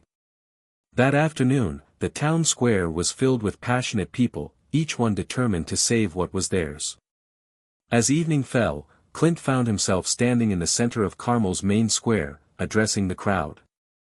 His voice carried over the hushed silence, but there was an edge to it, a quiet fire that had been building for weeks. "We're standing at a crossroads," Clint said, his voice steady but firm. What happens tomorrow will shape the future of this town. It won't just affect the land, it will affect the future of our children, our community, and everything we stand for. If we don't stand up now, we'll be erased. This town will be no different than any other place out there, driven only by profit, with no care for the people who built it. We cannot let that happen. The crowd erupted in applause, and Clint could see the fire of determination lighting up their faces. He had struck a chord, and now they were all in this fight together. The next morning, Clint and his team gathered outside the courthouse. The development company's lawyers were already there, and Clint could see the smug expressions on their faces. They were confident, almost certain that the court would side with them. But Clint wasn't about to let them have their way. Inside the courtroom, Clint and Roy took their seats. The judge, a woman in her late 50s named Judge McCullough, entered the room, and the proceedings began. The development company's lawyers presented their case, arguing that the development project would bring prosperity to the town, that it was for the public good, and that the land should be taken to facilitate this supposed progress. They showed glossy renderings of high-rise buildings and luxury stores, painting a picture of a future that Clint couldn't even recognize. When it was Clint's turn to speak, he rose from his seat, his eyes scanning the room. He could feel the weight of the moment. This wasn't just about the land, it was about the heart and soul of Carmel. He wasn't going to let anyone take that away. The land is not just property. It's not just a piece of real estate for you to buy and sell, Clint said, his voice calm but filled with conviction. This is where we live. This is where we raise our children, where we've built lives. The people of this town have worked for this land, and they've worked hard. You don't just come in here and tear it down for a few skyscrapers. You can't buy the spirit of a place. There was a murmur in the room, and Clint could see the judge's stern expression shift slightly. She was listening. We don't need your high-rises. We don't need your luxury stores. We need this town to stay the way it was meant to be. A place where people know each other, where history and tradition matter. This land belongs to the people who live here, not to a corporation looking to profit from it. The room fell silent, the weight of Clint's words hanging in the air. He had made his case. Now, it was up to the judge to decide. As the hearing came to a close, Clint could feel the tension in the air. The outcome was uncertain, but for the first time in weeks, Clint felt a sense of hope. They had made their stand. They had fought back. The courtroom was tense as the judge deliberated. Clint sat in his chair, his hands folded in front of him, his mind racing with possibilities. His legal team was hopeful, but Clint couldn't afford to be overly optimistic. The development company had deep pockets, and their lawyers were formidable. Yet, Clint couldn't ignore the weight of the people who had rallied behind him. They had come together, their voices united in the fight for Carmel. That was something money couldn't buy. The clock on the wall ticked slowly, each second stretching into what felt like eternity. The crowd in the courtroom was restless, whispering among themselves, their faces filled with anticipation. Clint leaned forward slightly, watching the judge as she sat in her chair, reviewing the case files one last time. After what seemed like hours, Judge McCullough finally stood up. She adjusted her glasses and cleared her throat.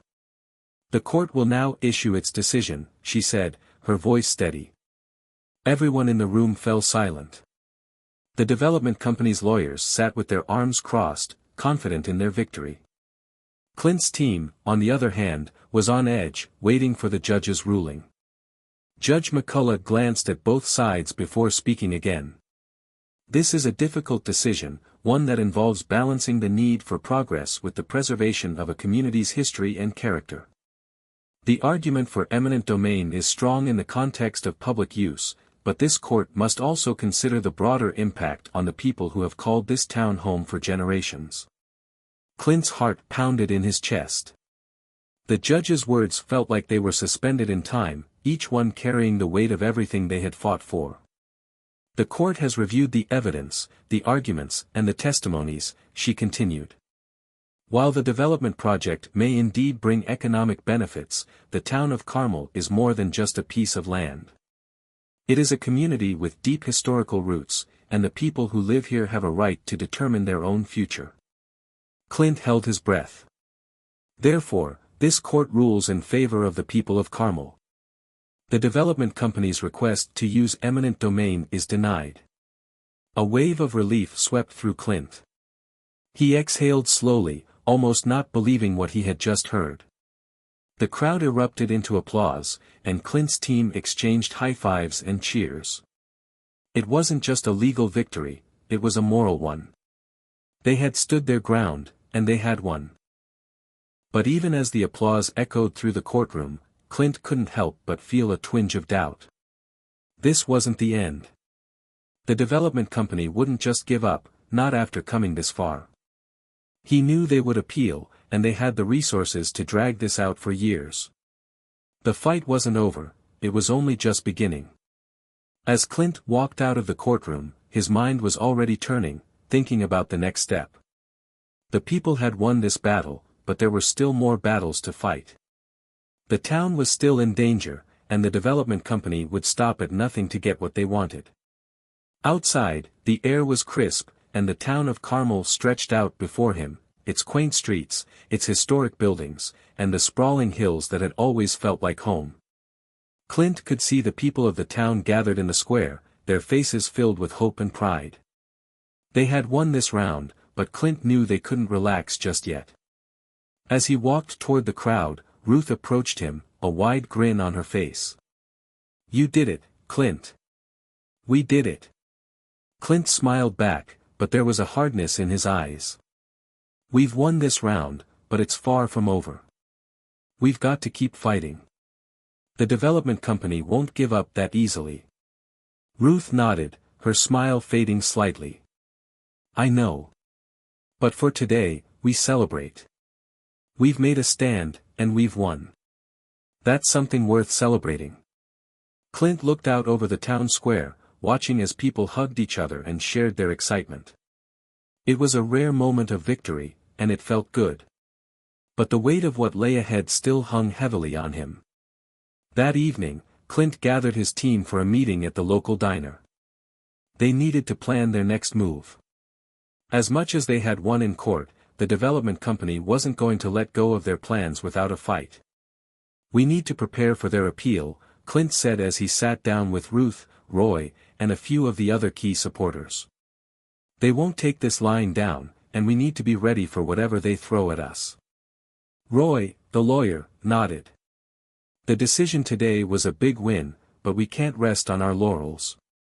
We need to prepare for the long haul. The development company has the means to challenge this in higher courts. It could drag on for years."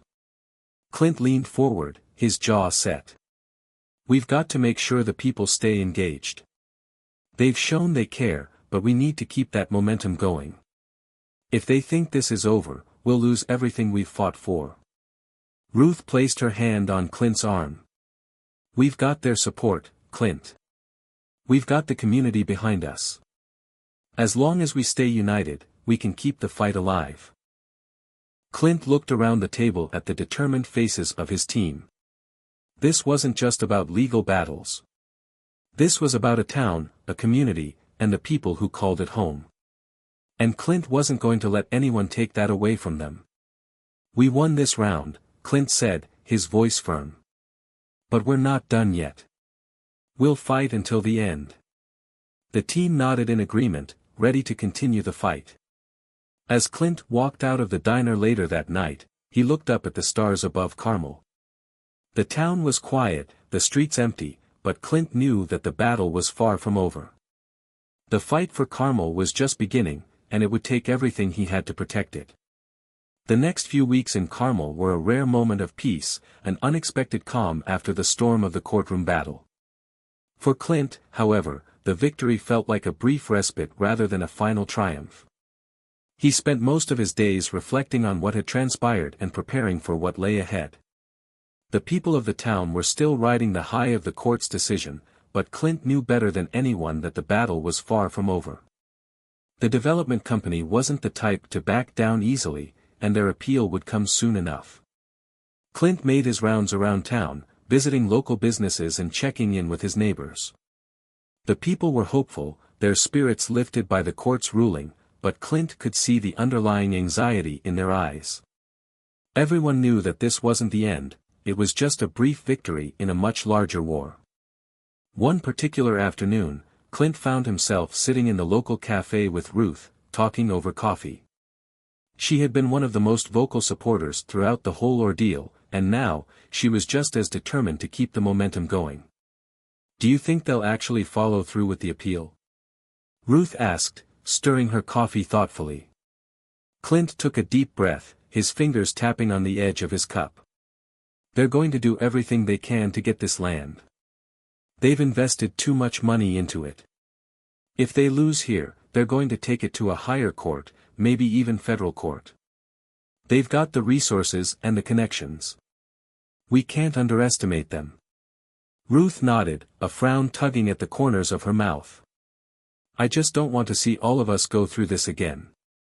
It feels like every time we take one step forward, we end up taking 2 steps back." Clint leaned back in his chair, looking out the window at the peaceful town square. The streets were quiet, the buildings bathed in the warm glow of the setting sun. "I know. But the people of Carmel have proven they're willing to fight for what's right. We've built something here. This town means something to us. We're not going to let it go without a fight." Ruth smiled, though there was still a hint of concern in her eyes. "I just hope we're ready for whatever's coming next." Clint didn't answer right away. He was thinking about the future, about how, despite their victory in court, they still had so much to lose. The development company wasn't going to go quietly, and Clint knew they had to be prepared for anything. "Get the word out," Clint said finally, breaking the silence. "We need to keep the town engaged. We need to keep them aware of what's going on. We can't let this fight slip from their minds. We've come this far, and we can't afford to lose the people's support now." Ruth nodded, her determination returning. "I'll organize another town meeting. We'll keep the people informed, keep them motivated. They need to know what's at stake." Clint smiled, feeling a sense of gratitude for the people who had stood by him. He had never expected to become so involved in the community, but now, it felt like they were a part of him. He wasn't just Clint Eastwood, the actor. He was Clint Eastwood, the protector of Carmel. Later that evening, as the sun dipped below the horizon, Clint sat on his porch, sipping a glass of whiskey. The sound of the crickets filled the air, and the peacefulness of the moment made him feel like he could finally take a deep breath. But even as he relaxed, a nagging feeling remained at the back of his mind. He couldn't afford to get too comfortable. The storm was still coming. A sharp knock on the door broke his reverie. Clint set his glass down and stood up, his instincts kicking in. He wasn't expecting anyone, but when he opened the door, he was surprised to see Roy Parker standing there, his face tight with concern.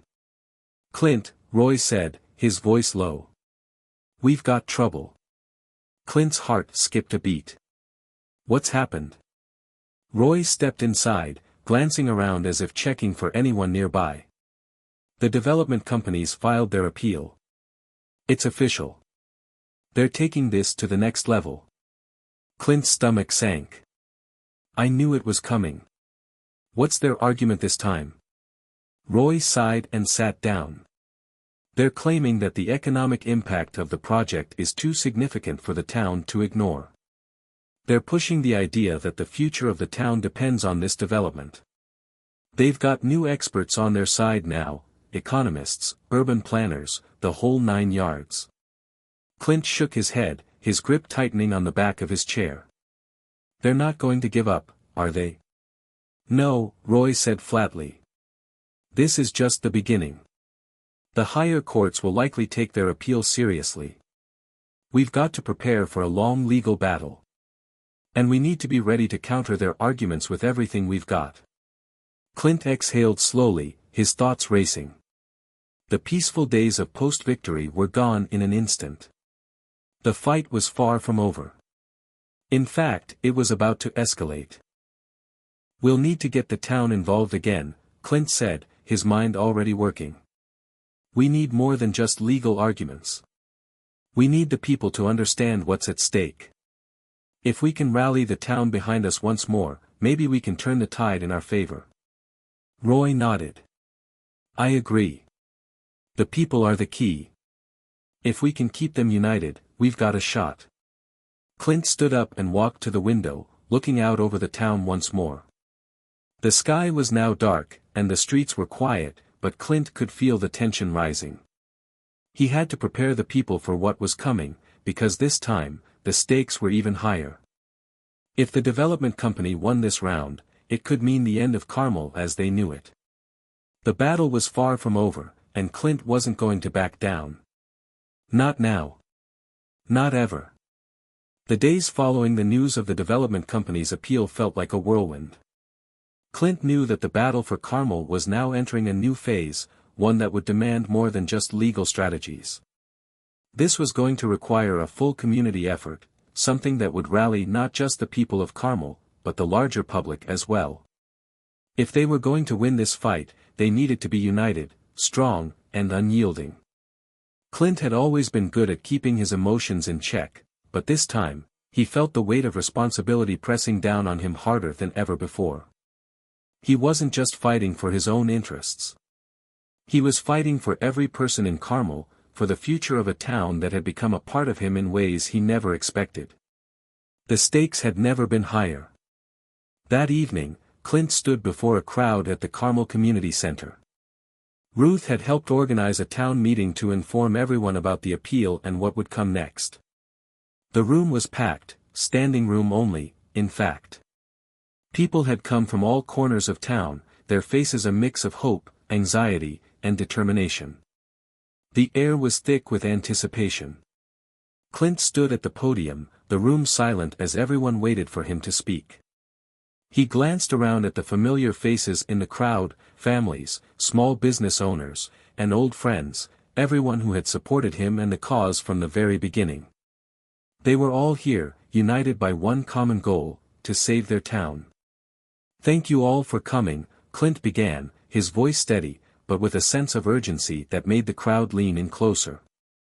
"I know these past few weeks have been a roller coaster of emotions. We won in court, but the fight isn't over. The development company has appealed the decision, and now we're going to have to fight harder than ever to protect Carmel."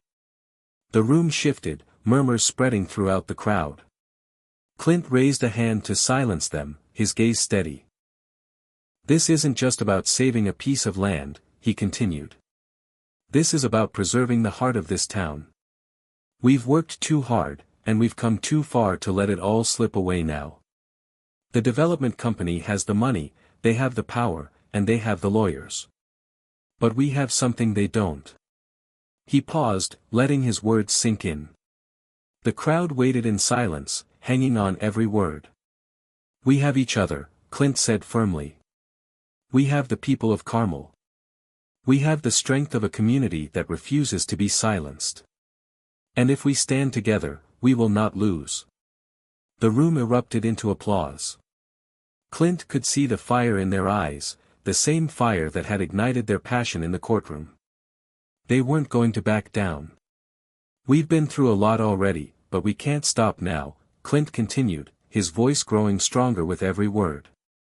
"This is our town, our history, and our future. And we will fight for it, every single one of us. But we need to do it together."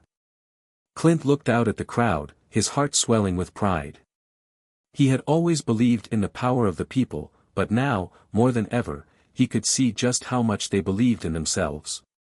"We need to stay informed," he said. "We need to keep fighting in the courts, but we also need to fight in the streets, in the media, and in our hearts. This town is ours to protect, and we're not going to let anyone take that away from us." Ruth stood beside him, her face full of determination. "We've already won once. We can do it again, but we need every voice to be heard. Every action, every petition, every call to action matters. A cheer rippled through the crowd as people began to talk amongst themselves, their energy building. Clint could see that the fire he'd sparked in them was spreading. This wasn't just about a courtroom fight anymore, it was about the heart and soul of Carmel.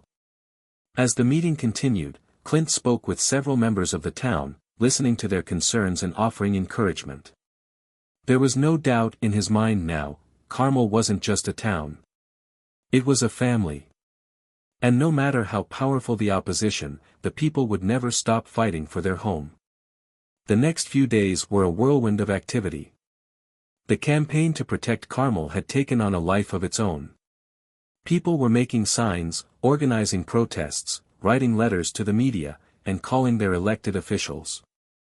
The support was overwhelming, and it was clear that the development company's plans had ignited something much bigger than they had anticipated. Ruth, Roy, and Clint worked late into the night, strategizing and organizing their efforts. They needed to ensure that their message was heard, not just in Carmel, but across the entire region. They had to bring attention to the fact that this wasn't just a local issue, this was a matter of community rights, the preservation of history, and the fight against corporate greed. One afternoon, Clint received a call from a local journalist who had been following the story. "Clint, we've been covering the fight for Carmel for a while now, and I think it's time to take this national. People need to know what's going on, and we have the opportunity to make this a much bigger issue." Clint thought about it for a moment. The press had been following the case closely, but this felt different. It wasn't just about getting the story out there, it was about rallying people to their cause. "All right," Clint said, his voice steady. "Let's do it. Let's take this national." The next day, an article appeared in one of the nation's leading newspapers, highlighting the battle to save Carmel. It wasn't just about Clint Eastwood, it was about the town itself and the people who were willing to stand up to corporate interests. The story went viral, with news outlets across the country picking it up. The support from all over the country was overwhelming. People who had never set foot in Carmel were sending messages of encouragement. Social media exploded with hashtags like #SaveCarmel and #FightForCarmel.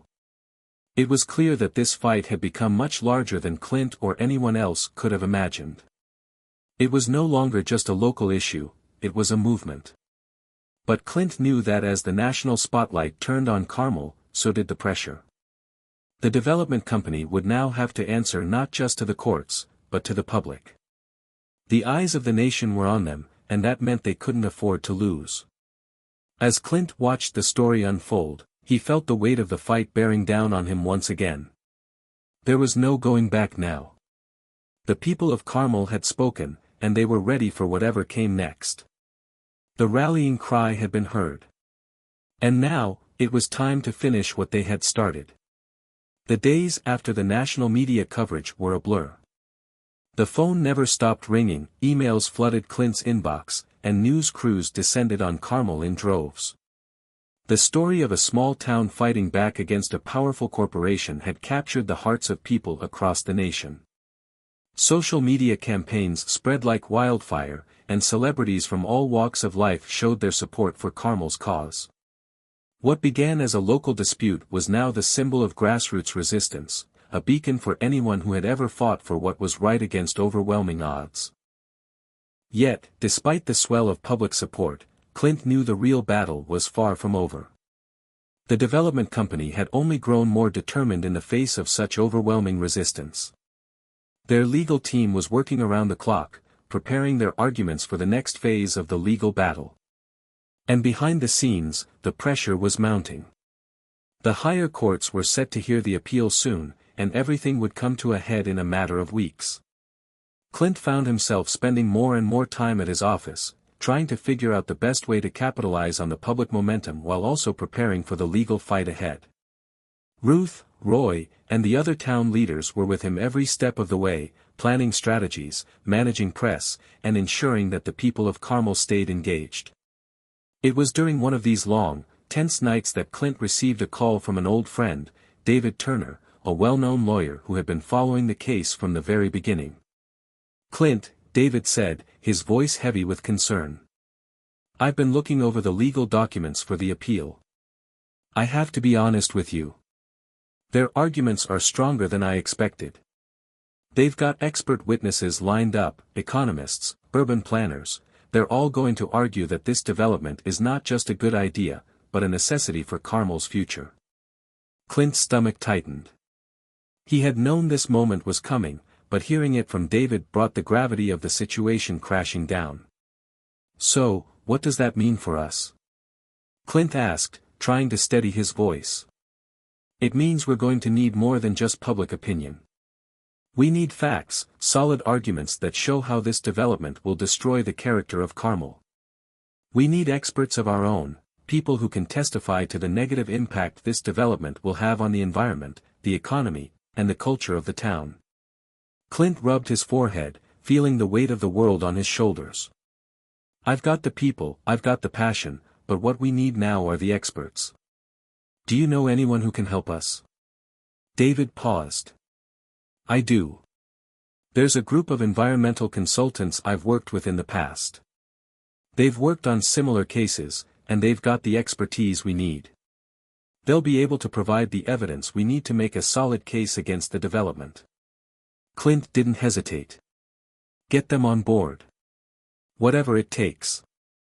David agreed, and the next morning, Clint received a call from the environmental consultants. They were eager to help, and Clint quickly scheduled a meeting. By the time they arrived in Carmel, Clint and his team had gathered all the necessary documents and research to present a compelling case. The environmental impact of the proposed development was far more serious than anyone had anticipated, and the consultants were confident that they could provide expert testimony that would sway the judges in their favor. But Clint knew this was just one piece of the puzzle. They couldn't rely solely on expert testimony. They needed the people of Carmel to remain steadfast and vocal. The media had given them a platform, but it was up to the town to keep the pressure on. In the days that followed, Clint and Ruth worked tirelessly to organize rallies, town halls, and media appearances. The streets of Carmel were filled with signs, chants, and people eager to show their support. News stations set up cameras in the town square, broadcasting live coverage of the community's fight for their future. The fight had become more than just a local issue, it had become a movement. Despite all the public support, Clint knew the road ahead was still perilous. The development company wasn't going to back down easily, and with each passing day, the stakes continued to rise. But the community's resilience was undeniable. Even as they faced the mounting pressure, the people of Carmel refused to be intimidated. One afternoon, Clint was walking through town when he stopped by a local diner. Inside, the familiar hum of conversation filled the air, and the scent of fresh coffee lingered in the air. He sat down at a corner booth, where Ruth was already waiting. As usual, she had a stack of papers in front of her, going over the latest developments in the case. "How's it looking?" Clint asked, his voice weary but hopeful. Ruth looked up, a tired smile on her face. "We're holding our ground. The people are staying engaged. There's a march planned for next weekend, and we've got some local businesses offering to donate funds for legal fees. It's been overwhelming, Clint. The outpouring of support has been incredible." Clint nodded, appreciating the effort that everyone was putting into the cause. "That's good to hear. But we've still got a long way to go." Ruth leaned forward, her expression serious. "We do. But you know, Clint, I've been thinking. We've got something they can't buy. Something they'll never have. The heart of this town. Carmel's not just a place, it's a family. And no matter how much money they throw at this, they can't buy that." Clint smiled, his heart swelling with pride. Ruth had always been the voice of reason, the anchor in their team. She was right, Carmel was more than just a town. It was a community, a family. And that was something that could never be taken away. "I've got to hand it to you, Ruth," Clint said. "You're right. We may not have the money or the resources they do, but we've got something much stronger, each other." Ruth nodded, her eyes gleaming with determination. "And that's what's going to get us through this." As Clint left the diner, he couldn't help but feel a sense of renewed purpose. The fight was far from over, but the people of Carmel were more determined than ever. Together, they would stand their ground, no matter what came their way. The tension in Carmel was palpable. As the days ticked down to the court hearing, the stakes grew higher. The rallying cries had become a constant hum in the background of everyday life, and yet Clint felt the weight of the legal battle pressing against him more than ever. Every decision he made, every word he spoke, seemed to carry the potential to either tip the scales in their favor or send everything crashing down. Despite the support of the town and the media, the reality of the situation remained. The development company was not only wealthy but had powerful political connections. Their legal team was skilled, and the arguments they were preparing were solid. Clint knew that while they had gained national attention, the judges in the higher courts would be swayed only by the strength of the evidence and the quality of their arguments. But even in the face of such formidable opposition, Clint couldn't help but draw strength from the people around him. Ruth was a constant source of support, and Roy had become an invaluable asset in managing the campaign. As for the townspeople, they were unshaken. Each day, they gathered for small meetings to plan their next move, keeping the pressure on the development company in making sure their voices were heard at every possible opportunity. The town had transformed into a tight-knit, passionate force. One morning, Clint met with the environmental consultants again, reviewing their findings one last time. The data they had gathered was clear: this development would devastate the local ecosystem, destroy rare wildlife habitats, and lead to significant pollution of the nearby river. The consultants had also provided a powerful visual presentation that highlighted the irreversible damage this development would cause to the region's natural beauty. "This is the evidence we need," Clint said as he reviewed the materials. "If we can present this clearly in court, it will give us a real shot at winning. But we need to make sure it resonates with the judges. We need to hit them where it counts, emotionally and logically." David Turner had arranged for the presentation to be ready for the hearing, and Clint felt a surge of confidence. If they could paint a vivid picture of what would be lost, the judges might see the human side of this case, the side that wasn't just about land rights but about preserving a community's heritage, its way of life. As the day of the hearing approached, the community rallied in ways Clint hadn't imagined. The town square was lined with handmade signs, businesses were donating what they could, and locals continued to show up for rallies and protests. Even the local schoolchildren had created posters and cards, with messages of hope and support for the fight to preserve their town. It was clear that the town had embraced the cause as their own. Clint stood in the middle of the town square one afternoon, gazing at the sea of faces that had gathered. There was so much love and strength in this town, so much resolve. It wasn't just about the land or the future of the town, it was about everything they stood for. People didn't just want to save Carmel. They wanted to protect the essence of what made it unique, the natural beauty, the community spirit, the history that had been built over generations. "You did this, Clint," Ruth said as she stood beside him, her voice full of admiration. "You brought them all together. This town is unrecognizable. It's a force now."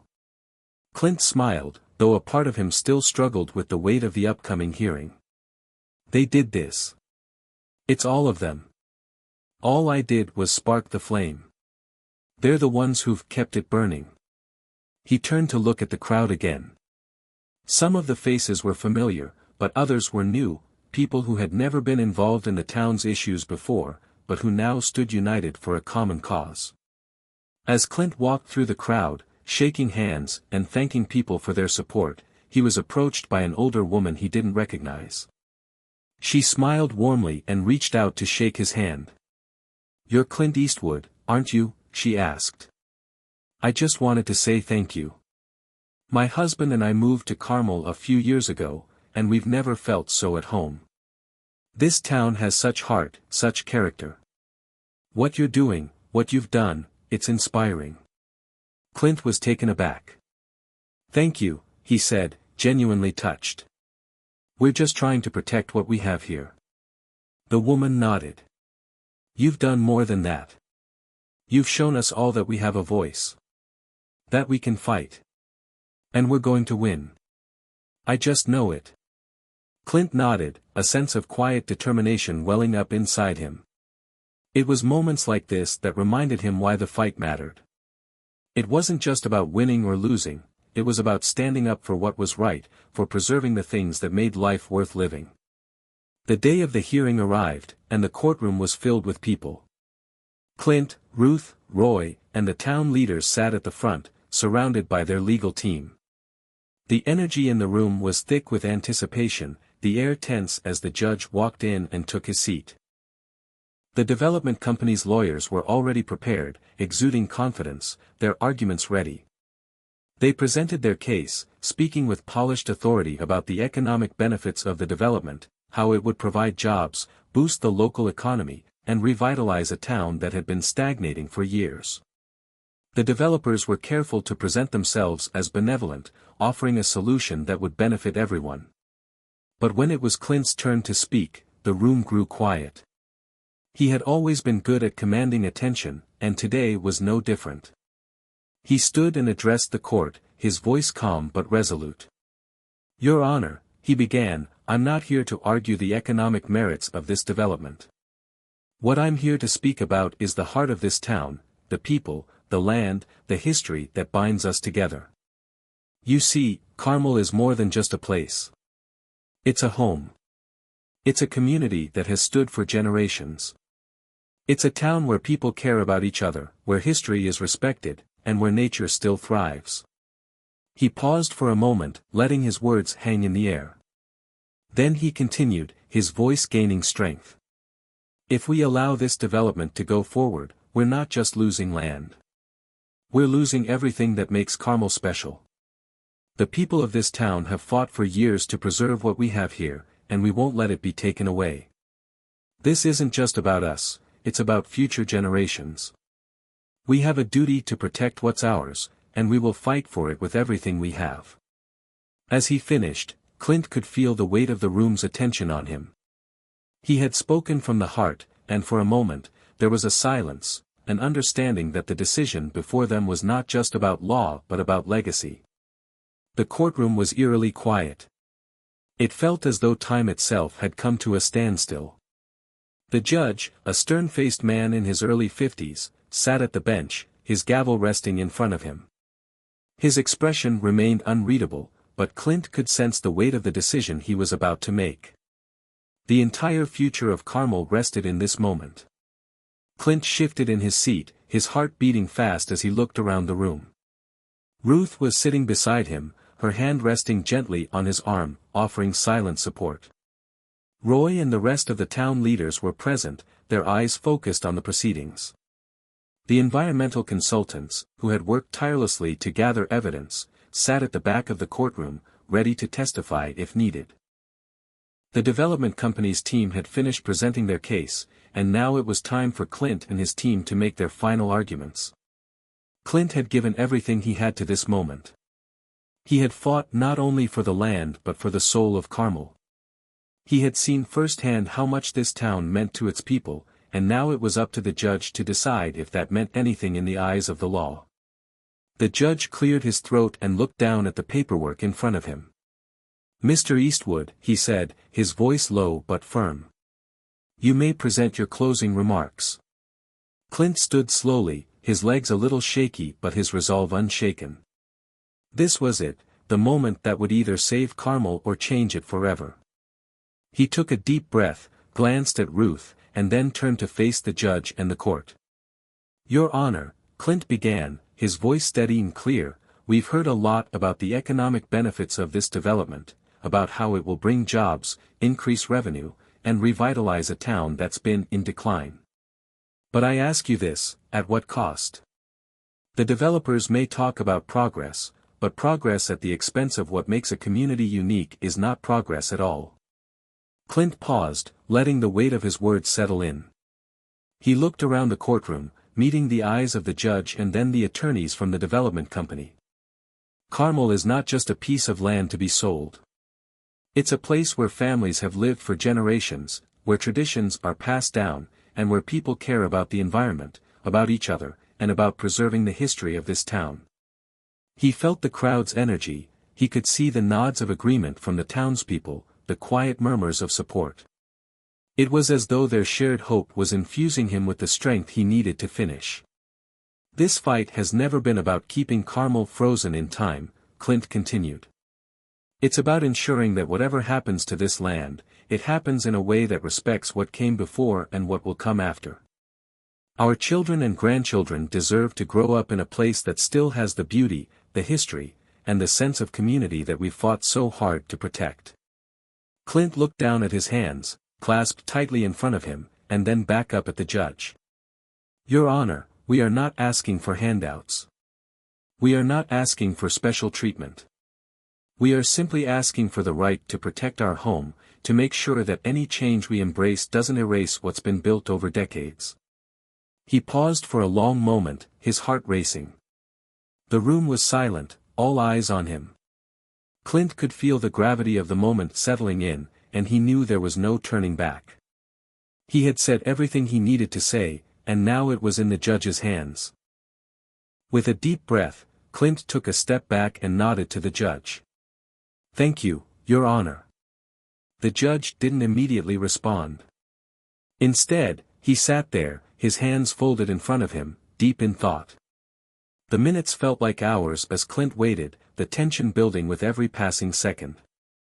The weight of the decision loomed over him, but for the first time in a long while, Clint felt at peace. He had given everything for Carmel. He had done everything he could. Finally, the judge spoke, his voice cutting through the silence.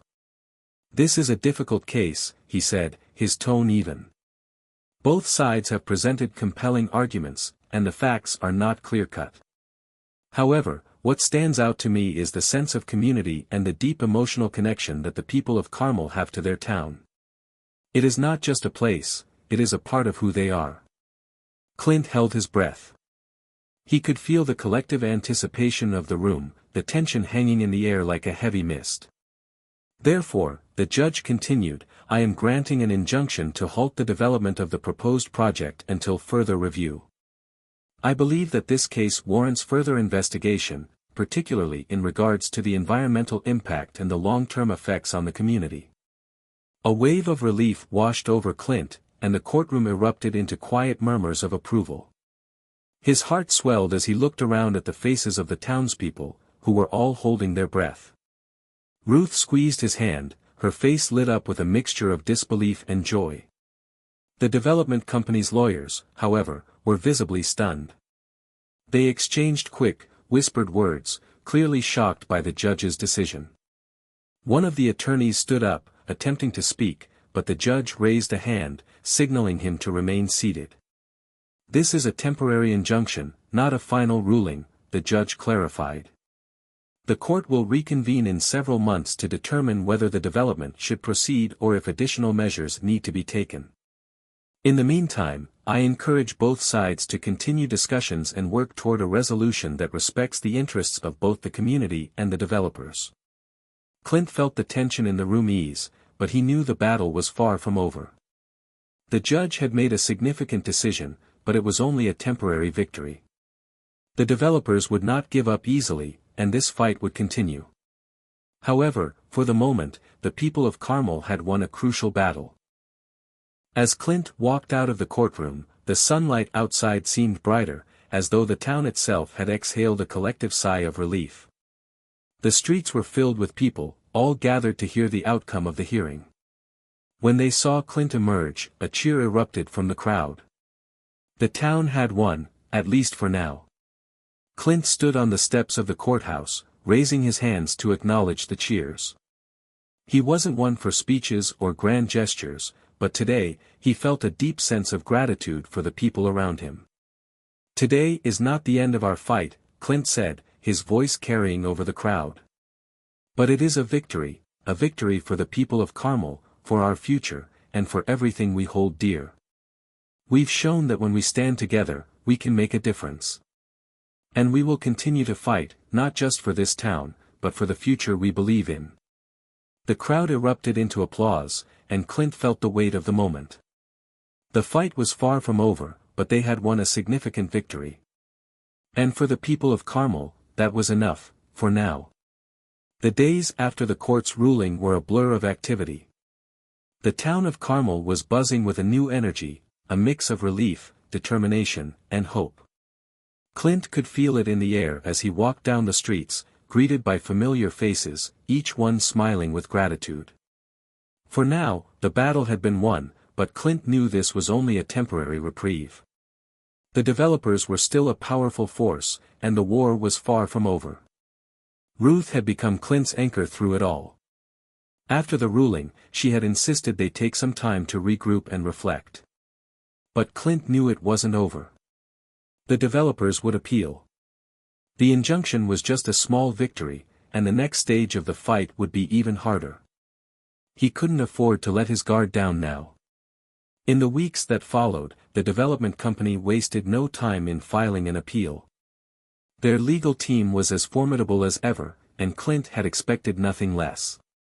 The media picked up on the story, and it seemed like the battle between Carmel and the corporate giants had become a nationwide spectacle. Every time Clint turned on the news, there it was, the fight for Carmel was now a symbol of the little guy standing up against the powerful, faceless corporations. But Clint didn't care about the media attention. What mattered to him was the future of the town. He had promised the people of Carmel that he would fight with everything he had, and he intended to keep that promise. Clint called a town meeting. It was time to discuss the next steps. The small town hall was packed with residents, all eager to hear what Clint had to say. Ruth, Roy, and the other key leaders of the campaign sat in the front row, all eyes focused on Clint as he took the stage. "Thank you all for being here," Clint began, his voice strong yet calm. "We've fought hard to get to this point, and we've earned a victory. But the fight is far from over. The developers have appealed, and we'll be back in court soon. It's going to take everything we've got to win this for good." A murmur of concern rippled through the crowd. The battle had already been exhausting, and the idea of continuing the fight was daunting. But Clint wasn't about to back down. He looked out at the faces of the people who had stood with him through thick and thin, and he knew they weren't ready to give up. "We've come this far together," Clint continued. "We've shown the world that a small town can stand up to big corporations. And now, we're going to show them that we're not done. We're going to fight this all the way to the end. We're not just fighting for the land, we're fighting for our future, for our children, for the soul of this town." The crowd responded with a unified cheer. It was as if Clint's words had reignited a flame within them. They weren't just fighting for Carmel anymore, they were fighting for a cause greater than themselves. Clint spent the next several weeks meeting with his legal team, environmental consultants, and the town leaders to prepare for the appeal. They reviewed every piece of evidence, every argument, and every piece of testimony that could strengthen their case. This time, the stakes were even higher. If they lost the appeal, the development would move forward, and the town would never be the same again. Ruth helped keep things organized, ensuring that the townspeople stayed engaged and motivated. She worked with Roy to keep the community informed, organizing meetings and rallies. The energy in Carmel remained high, and even though the developers had the upper hand in resources, Clint knew they had something more powerful on their side: heart. The appeal hearing was set for the following month. Clint sat in the courtroom once again, surrounded by his legal team. The development company's lawyers were just as polished as before, but this time, Clint felt a sense of calm that he hadn't felt before.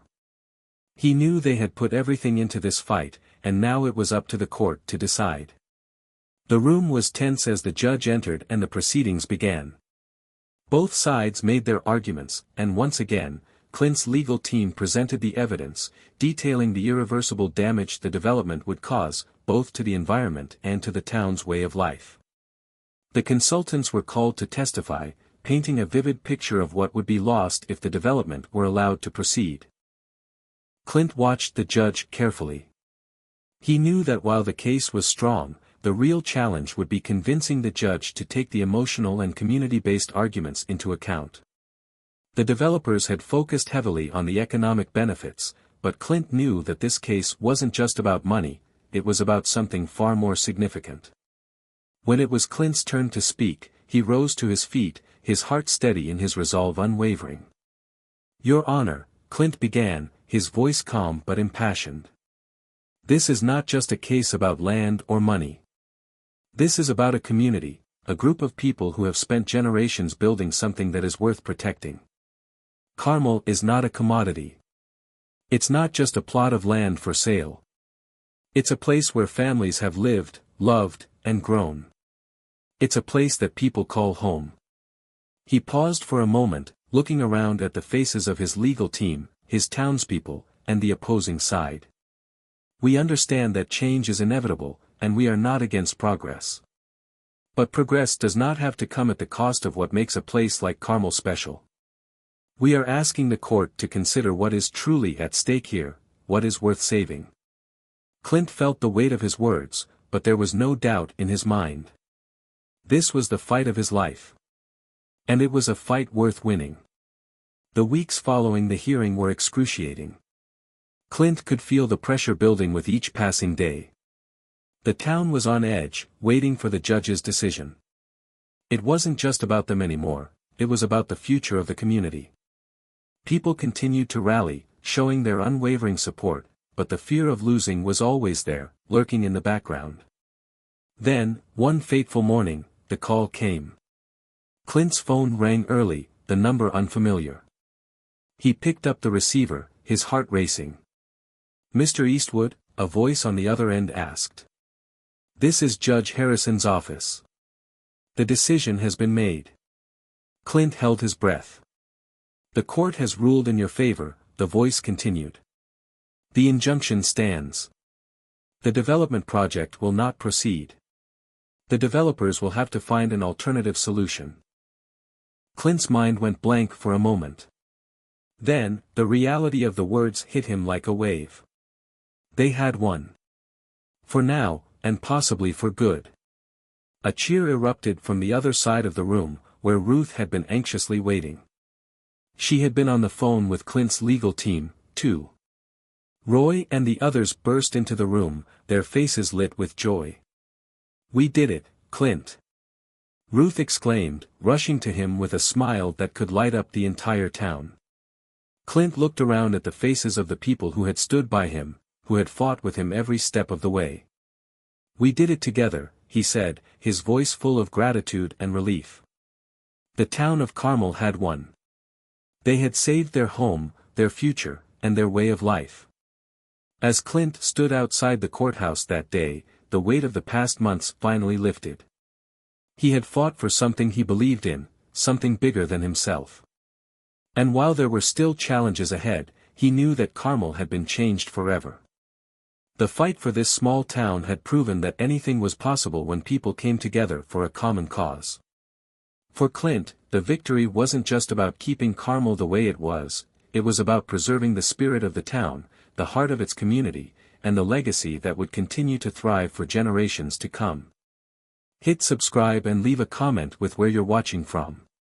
This story might just spark a new beginning. What's one thing that always pushes you forward, even when things get tough?